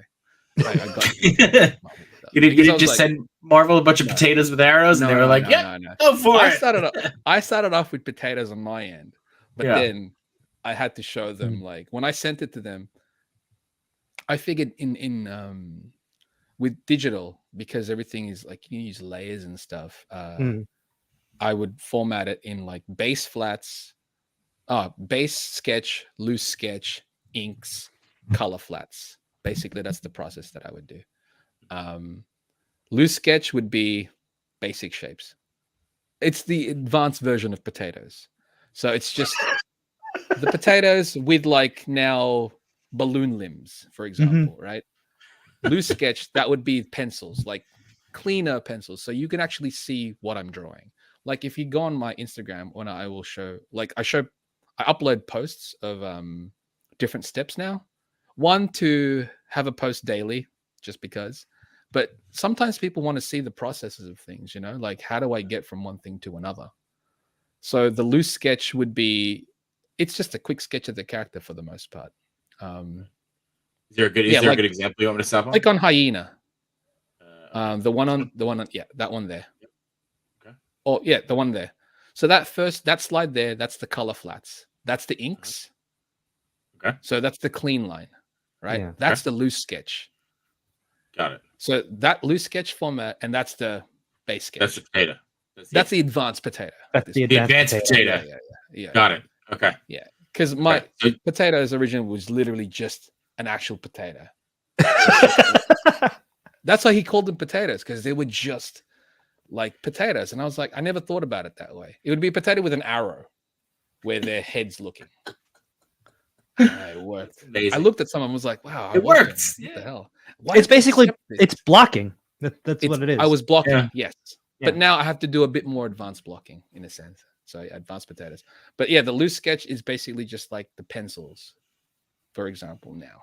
That's this. Yeah. That's my loose sketch. So I could pass this off as a piece. But for me, I'm like, that's just a sketch. I got to get clean. So I'll do the inks afterwards. And then the next that slide to the left was that's ink, so that's clean lines. Okay. And then the next one is flats, and then I'll post the eventual cell shaded ones. But yeah, it used to start off like just dumb. There's still some pieces where it is potato, but yeah, that's the same piece. Like if you click on Cosmic, let me see Cosmic actually. Did I do a potato for him? I don't think I do potatoes much anymore. Actually, no, he's pretty potato. Go up. Yep. Click on the middle sketch on top. This one? Oh, Yeah. This one. That one on top. Yep. Okay. Next slide. Yeah. Yeah. Oh. That's a little more looser. Yeah. Potato with balloon arms. Got it. So yeah, there's a potato, but there's still like balloon arms there, and I'm getting a little bit more detailed with the face. But yeah, it's like certain characters that I don't know, I think the Grimace one underneath, that one is more of a potato. Yeah, that one's kind of like a weird slug thing. Yeah. See, that's the final cell shades. It's the final version. Color flats. I don't know why that got me. It just got me. Something about he looks terrified here. He looks so scared. Dude, Grimace, when he first appeared, he had 4 arms and he just stole milkshakes. That's how he's created. That's the loose sketch. I can't look base at sketch. McDonald's again. So yeah, it's potato, kind of. Yeah. With the balloon arms. Balloon arms. Got it. I like this guy. I think Grimace is great. Yeah. Well, it's just like this is, when you're scrolling though, right? Like this is like, oh wow, this is like dark and brooding, and then it's like, hello. Yeah, it's like plonk. Yeah, it's just a plonk. Yeah. There's no definition or detail because it's That's like what. the lighting. Lighting is great because you can really create depth and story based on lighting. Like there, you can color him however you want. Right. Obviously, I went menacing. But if it's just a purple blob with like fish eyes, I'm like, what am I looking at? He just keeps showing up. You really like him. Yeah. He just Well, keeps showing up. I the way I post things these days, it's kind of like there's a sequence to certain things. It's like there's a nice order in the way I post things. I don't think he started off as a potato. I think I've evolved from a potato. See, I went more base shape here. Yeah. Because I know, like, also, if I just post potatoes, what the hell? Right. And we're like, what the hell is this? Like, you can't just start off that way. Like, I remember there's that meme where it's like, draw, here's how you draw a horse. Yeah, here's how you draw a horse. It's like circle, finish horse. And then horse. Yeah. And it's like, yeah, okay. Okay. I could show that. I could be a little bit more realistic. Yeah, I don't think it is pretty amazing though to see, like, even just like from here to here is so like the drama that comes in. Right. Right? And like, I think that's kind amazing. I think it's the beauty of like lighting can change a piece. Mhm. So many factors can change a piece. But because I know I watch different artists in their processes, and even when a piece looks almost finished, they'll go back and edit certain things. I can't do that. In my head, it's like all the working out is done in the sketch, because to me, that's the foundation of it. Yes. And if the foundation isn't strong, it's going to fall apart in the end. I'm not going to make edits after. Like when you're building a house, you're not going to have the house set up and go, oof, I don't like this room. I'm going to rebuild this room in its entirety. Right. I'm like, nah, I have to be solid from the framework, man. Yeah. So this is a collab with me and my mate Long at the con. Pretty awesome. I love the analog stuff. Is always fun for me. It's just, especially like collaborating. Mhm. That's really, really fun. Really I don't fun. remember the last time I took a pencil to the paper and drew. It's the best. It's refreshing. I might have It's to do that refreshing. again. Yeah. But even like the Sentinel logos, when I was showing you Jshot and I think I sent it to you too, Chamba, like the flats, and you're like, oh, okay, that's good. And then when I added the lighting and the shading, you're like, oh my god, that's pretty good. Yeah, it's amazing. Absolutely, when you go from color flats to lighting, it can change something drastically. Like if you had sent me the flats and go, can you render this? Like add cell shades, it wouldn't look like that. I would approach it differently too. Mm-hmm. You know, so Yeah, it's fun. It's fun what lighting can do, and it's also whatever mood you want to set up. And you're essentially sculpting with the light too. Yeah. So that's why it's like, oh yeah, I never would have imagined that shape. It's like, yeah, that's what lighting can do. You can make a lot of things up too. Again, because it's an illustration, nothing is physically there. Yeah. So you can be like, yeah, I can embellish certain things. This thing looks more round, or this thing's more flat or edgy. It's fun. Or more grimacy. No more grimacy. Just that purple blob with fish eyes. It's gonna haunt me in my nightmares. Best. He needs your milkshake, man. Let's eat my milkshake. You gotta drink my milkshake. He's after it. I know you said you love to draw like Street Fighter and stuff. When you sit down to draw for yourself, what do you draw?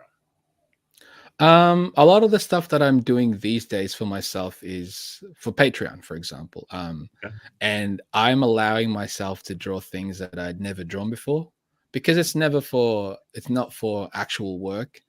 I get to just draw stuff for fun. And that's always, so when I'm drawing stuff for fun, it's always fun. That's kind of the key word there for me. Yeah, I just, whatever I want. If I was to draw, say, a book for myself, I would draw my own book. I would just tell more stories about that. But right now, it's just anything that I want to do for fun. It's for fun. Like the amalgam stuff that I've been posting recently. That's usually like the stuff that I post on Instagram is about 2 to 3 months old on Patreon. So I had never drawn amalgam before. I liked that stuff back in the 90s. So I'm like, cool, I'm just going to draw them for fun. And it's also less pressure when it's for fun because when it's not for work, there's no boss, there's no rules, right? There's no editor. You get to do it yourself.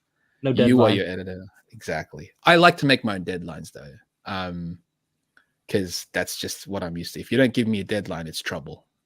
But most of the time, if you don't give me a deadline, I'll give myself my own deadline.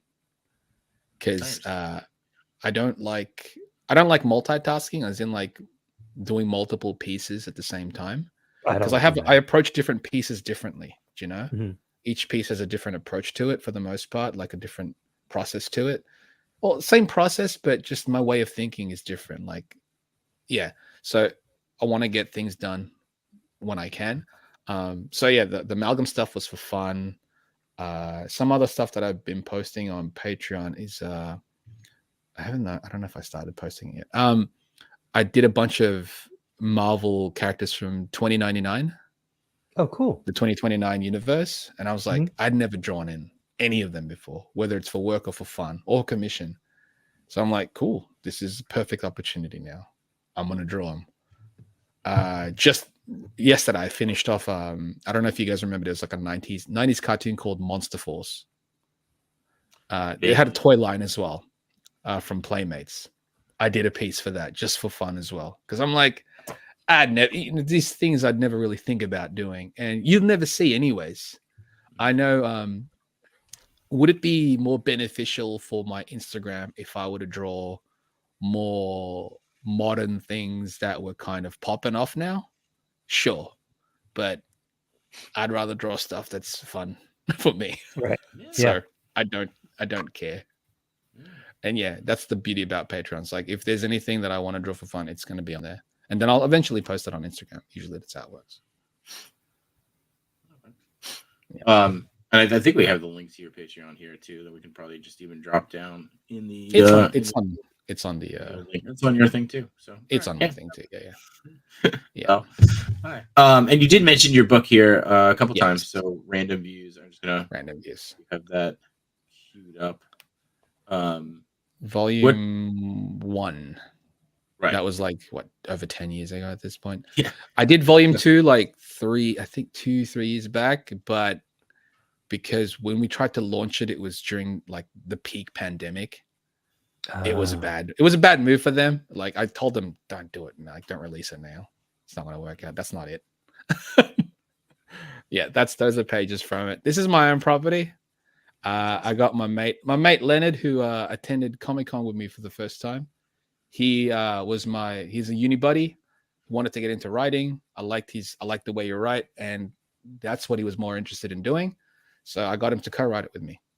And so it's like, yeah, cool. We got volume 1 out there. Volume 2 I'd worked on. We were going to release it during the pandemic. That was the worst move, because I was like, don't do this. It's bad timing. Everyone's like losing their jobs and stuff. But we are planning to relaunch that. At least re-release that. Proper release that. So I'll have more information about that in a few months. So yeah, I think we're planning on releasing it sometime within the next year. So yeah, that's something. But it's volume 2. I'm looking forward to that, because when you do release that, you're always welcome to come back on the show and promote it.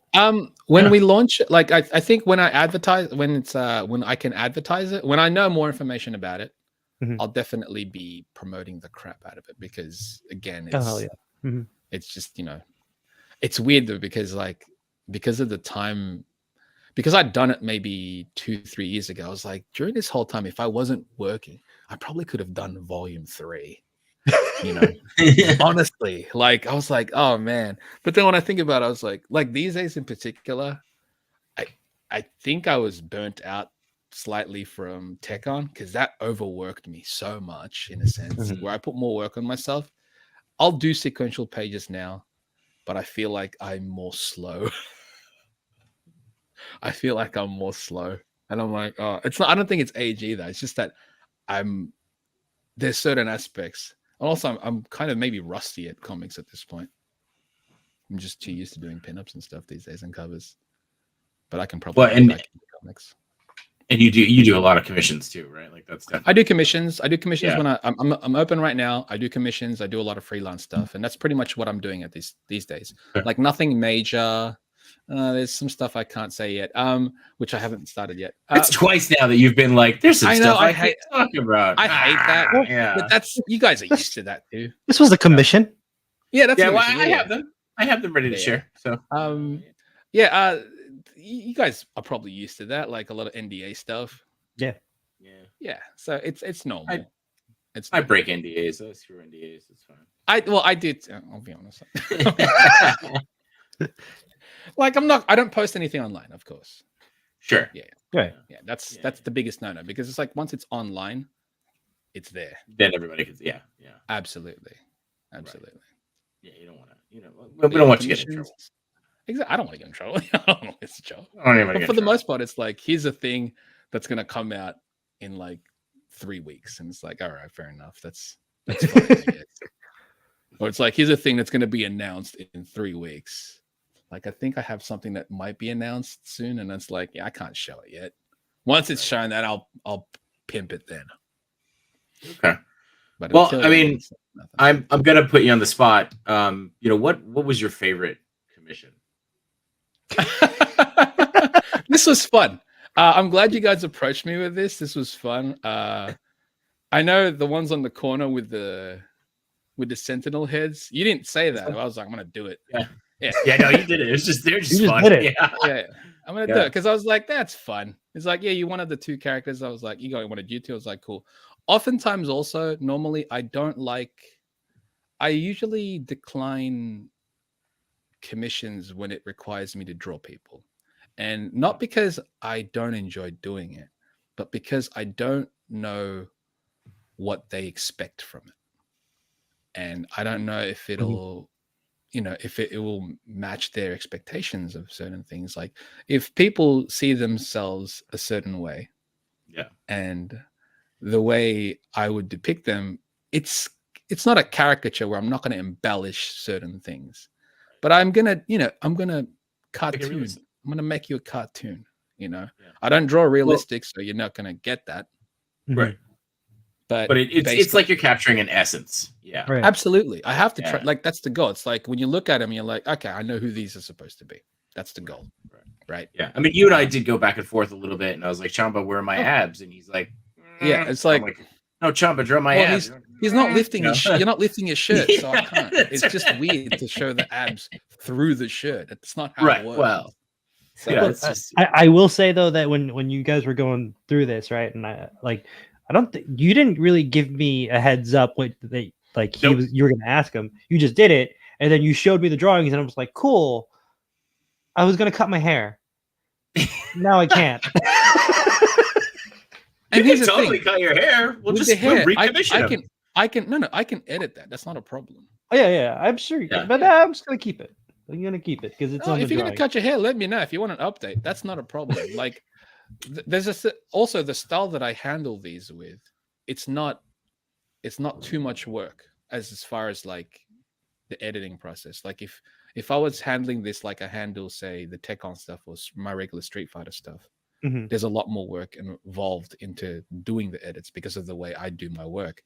Because again, it's like, again, with the whole formula of like, it's like building a house with the blueprint, the framework. Right. By having to edit it after the fact, I have to break that framework. So I have to break part of it, and that is more work to do. It can be done. It's just more work. That's all. And I don't like doing overpaints and stuff. I want to actually recreate. Like if I'm going to mask out a certain section, I'm going to make it so that I'm changing that whole section. With this style that I approach these at, or even I approach, say, because it's the same style that I approached Fallen Fett, Chronicles logo, the Toy Meepers heads, all the same thing. Or even Plasties, same thing, because that's what he was after. So I would approach it the same way. It's easier to edit that. It's easier to go back and change something if I have to. It's still work, but it's easier. Yeah. So you know what you could do, Matchu, is you could just have him do a couple of different hairstyles. It's true. And you could pick which one you like, and then then go get to that done. Go to the barber and be like, "Hey, do this," Yeah. Do you want Guile's hair? Can do it. Oh my god. Do you want Zangief's hair? Can do it. There you go. I used to have a mohawk. There you go. Yeah, I used to have a mohawk. You can make it happen. I mean, because like when I placed the Sentinel helmets on you guys, that was a whole mask thing that I had to do, and I had to I reshaded certain sections of your faces because I'm like, if you're wearing a helmet, it's gonna drop, it's gonna cast. So again, there's different levels. So there's a lot of work that some people might not realize, but it's there. And if I realize it, if I see it, then I have to do it. I'm not gonna half-ass certain things. There's no point. It's either go all the way or don't bother. Yeah, no, you got a whole asset. That's just the only way. You got a whole asset. Walls deep. In there. Yep. Walls deep. You got a whole asset. Walls deep. Speaking of walls deep, use code B2cents. B2cents. $75 or more. Yes. Right. You get the old. What is it? 10% off. There you go. 10%. I can't wait for those. I can't wait. Can't wait. Can't wait to paint them too. Yeah. Oh yeah, you got a lot to paint. Yeah. Yeah, I know. You gotta make a paint. Is it paint your own or? Yeah, that's the a lot part, right? What would you do, Matchu? Would you actually paint your own, or would you be like, listen? I'll tell Mario to paint mine. Yeah, I was gonna say make Mario paint yours. Yeah, and I'll paint Mario. Some, so you paint Mario's. Yeah, exactly. It's an even trade. Right. Yeah. This way you could lean over and be like, Mario, what is this? Like, See, I think what would be a treat is for the people buying. At least for me, I would love bits and pieces of all of you guys, of everyone involved. That'd be good because I ordered 6 of them. I think. Nice. I think I ordered 6. Yeah. I don't have Dio, so this would kind of be the first Dio that I have. That's cool. Oh, yeah. Okay. That's really cool. Yeah, and I was like, the dimensions work for what I have on display, and I'm like, perfect. And obviously, I want it for Street Fighter. Yes, that's the goal. That's the goal. And I'm gonna graffiti these myself, man. Nice. Yeah. What's up? No. I'm gonna graffiti a pre-painted wall. I don't need the artist proof one. That's too much work. That's too much work.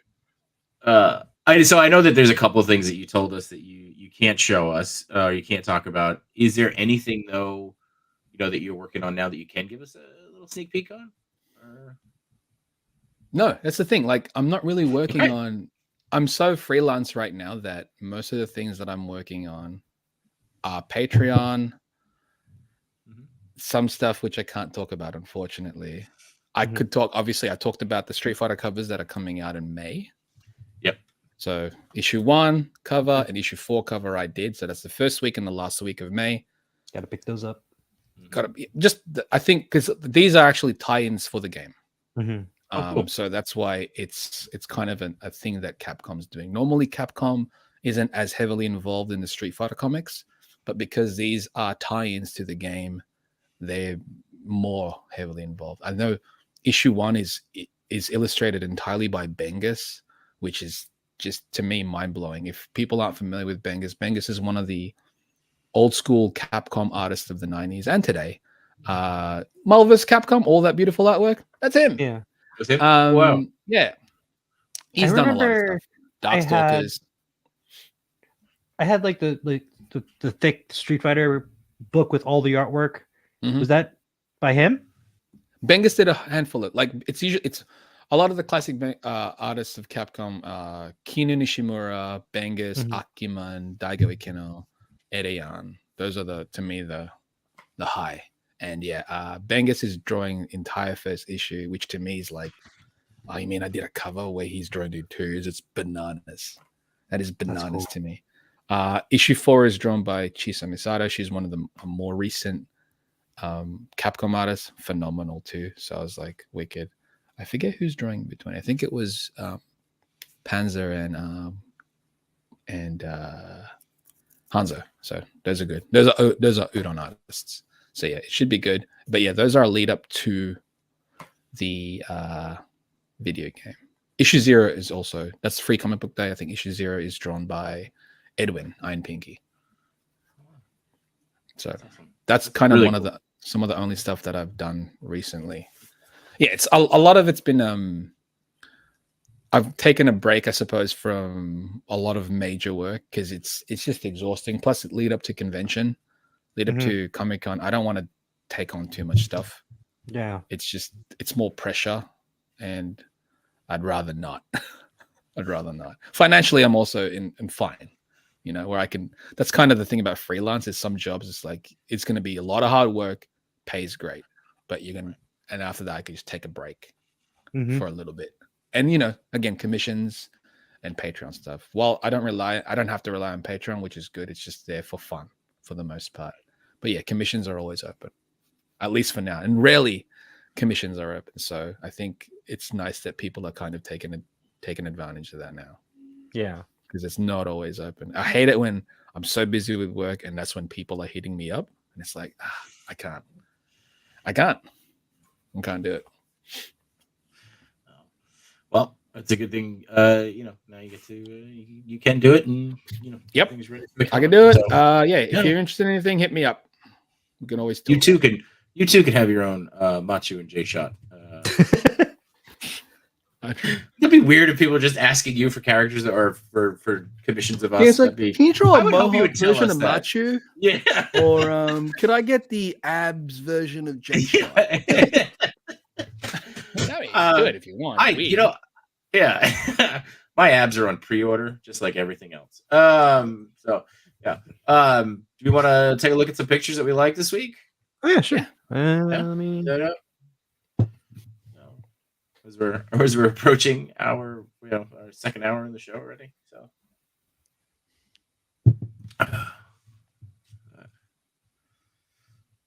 there you go. There's wrestling. That's great. That's was it Slamboree 96 or Bash at the Beach? Bash at the Beach, I think it was. Bash at the Beach. Yeah.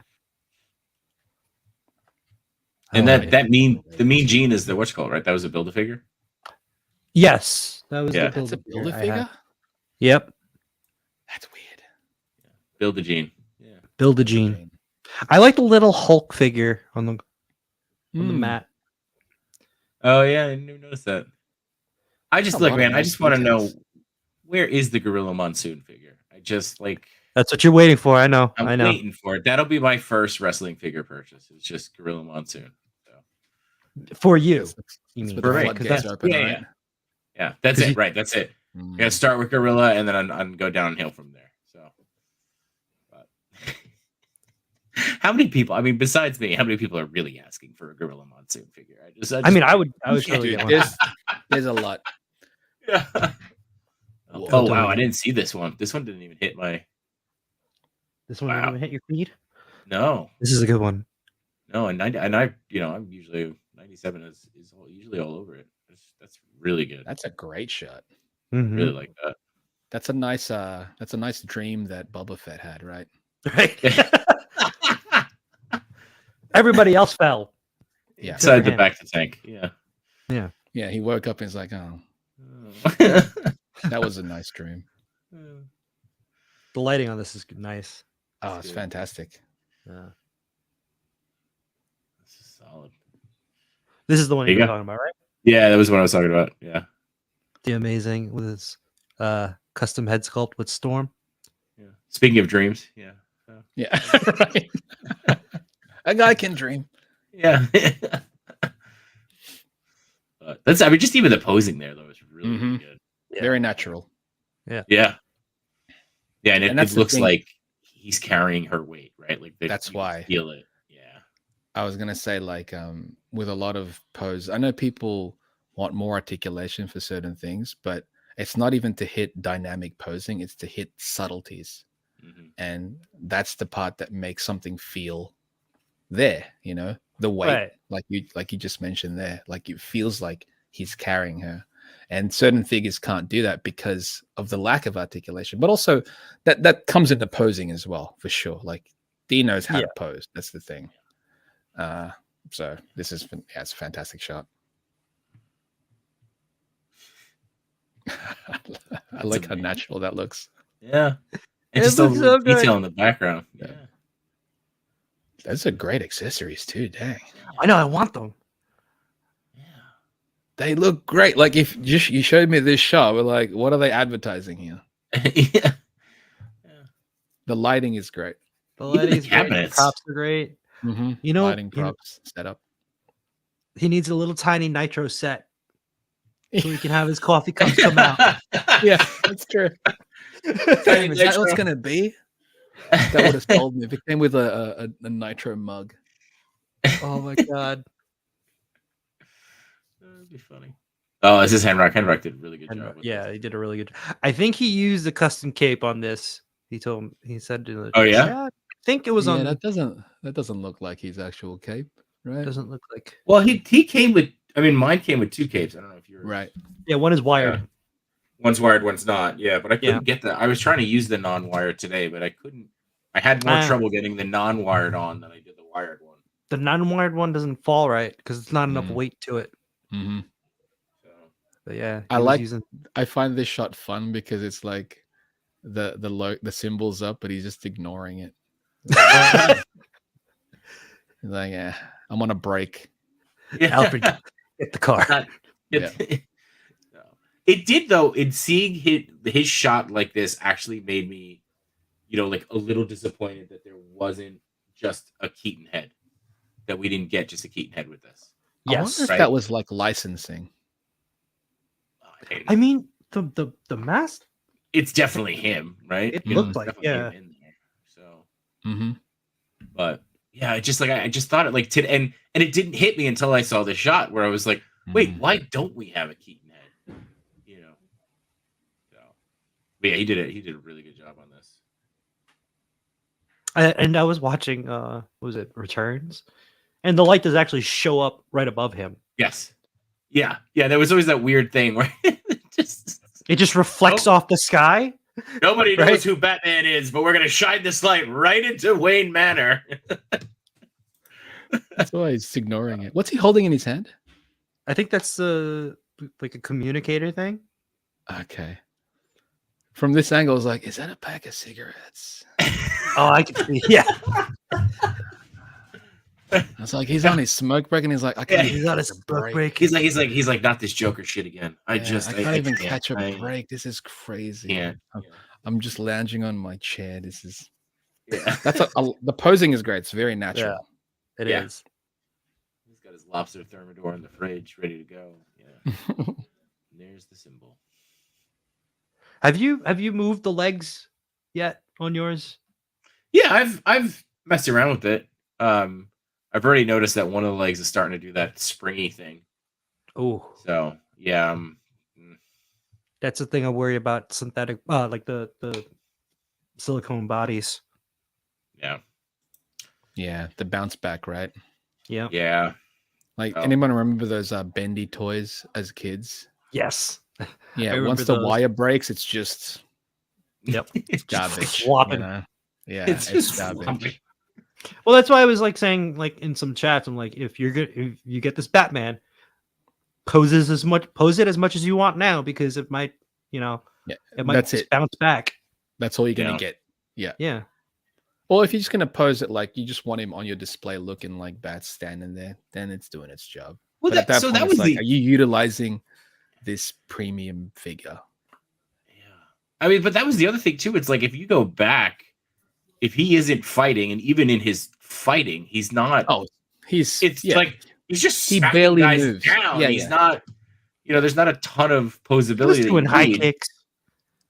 I think it was more like Exactly. a front kick, right? Like, yeah. He So, did a spin kick. He did a front kick.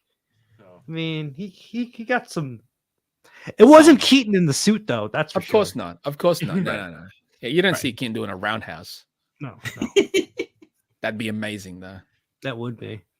he does one in Mr. Mom, but not in Batman. Oddly enough. No, I'm kidding. I'm totally kidding. So, yeah. All right, this is the last one. You guys see it? Oh, I had sent you a few. But you did? When did you send me? I put it in the messages thing. Are these hot toys? Yeah, it looks like Hot Toys. Beautiful.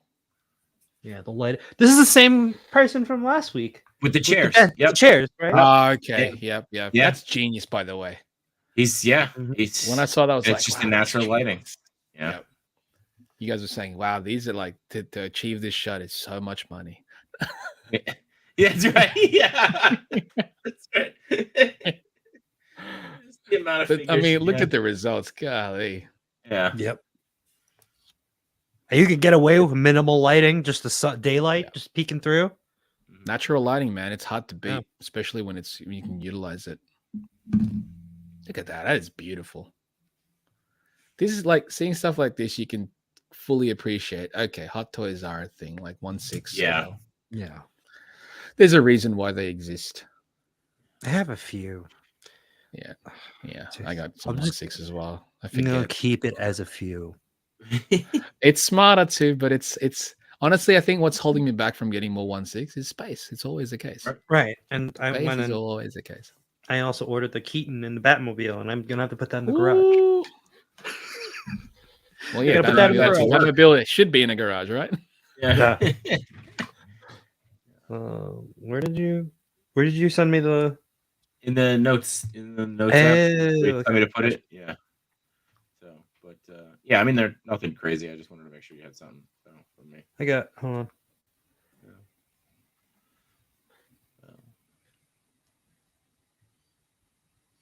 I don't think it updated.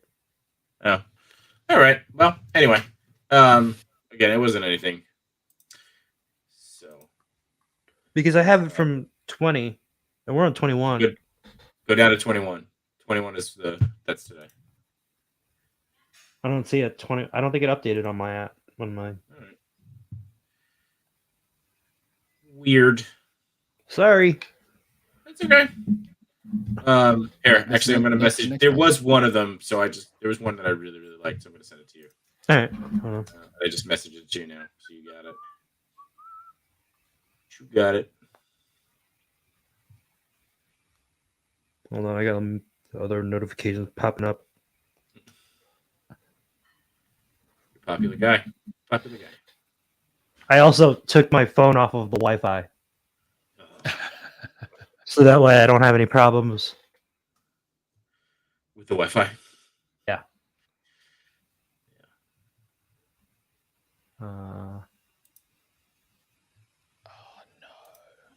Oh, I was gonna do this one too.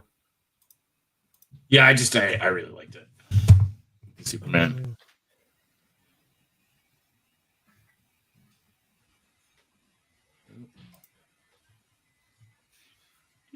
I keep losing my mouse. All right, there it is.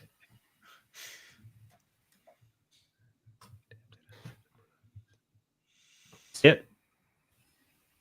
There it is. Yep. Ooh. I like this one a lot. I thought the posing was really great on it. That. The I'm lighting was great. surprised. What? Superman Superman? shot from you. Hey, Yeah. I'm not a fan of Superman, but this is a good job. Like this is That's a great you know, shot. what is it? Pose is great. Yeah. Focus. This is a Figure in solid the shot. front. Yeah, it's just I really liked it. So. Framing, the great framing on this. Yeah, and especially having claw in the front. Yeah, so it might be. Yeah, it's. Well, I was gonna say it might be a different head sculpt on claw, but no, that's definitely just claw. Yeah. Looks great. Cool. All right. We got our shout outs that we can run down. So, just again, always appreciate everybody who's watching live with us and or joining us on the replay. But we do want to take time to acknowledge a lot of our friends that are shouting us out, much like the Toy Amigos. So we do our little what are we calling this? Toy guide, TV toy guide. So TV toy guide? you got to make sure on Monday to check out Boba Squadron, Toy Talk, The Figure Booth, and Legion's Lounge. On Tuesday, you got Chat Migos Assemble, starring Chamba, the Migo with no ego. I'm sticking with that. That's gonna stick. It's gonna be a thing now. Yeah. Unparalleled Universe and Fred Duda on Twitch. Wednesday is always, of course, Wednesday is the busiest day. ACBA, TPC, and the Toy Daddies.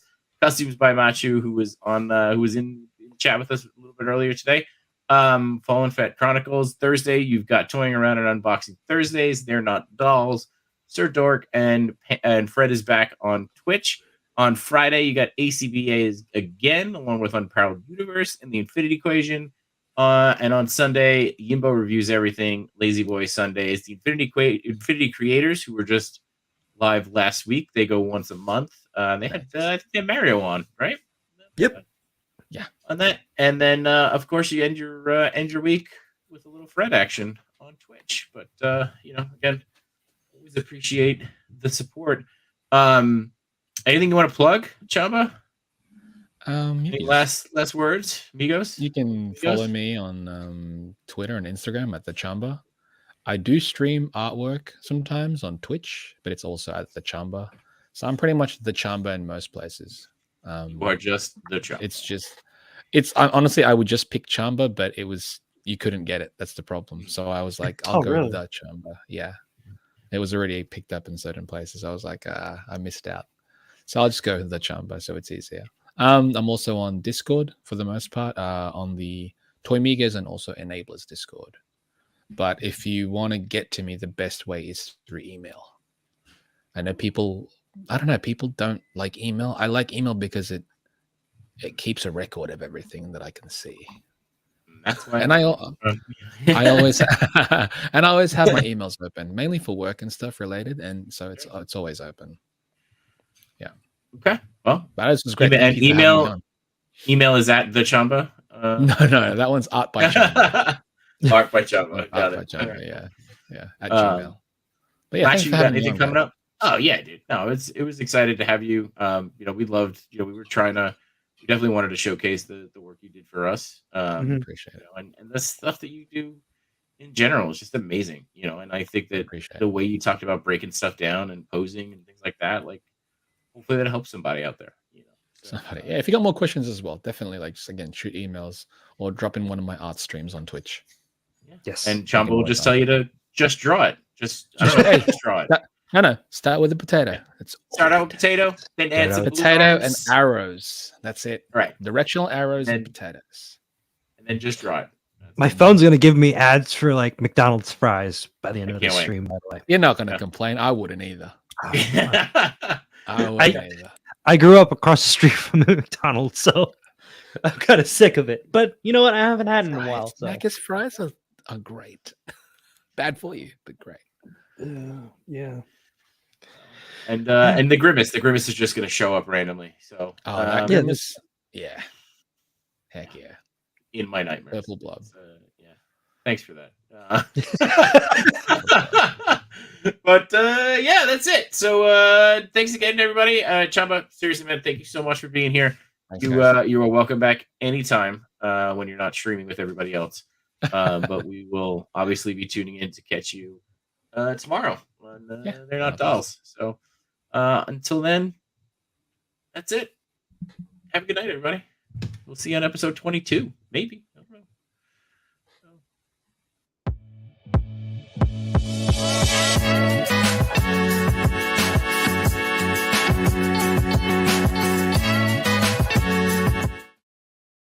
Just potatoes with balloon arms. Just draw it. Just draw it. And arrows. And arrows. And arrows. Potatoes, balloon arms, and arrows. Directional arrows. Keys. God. But that got approved.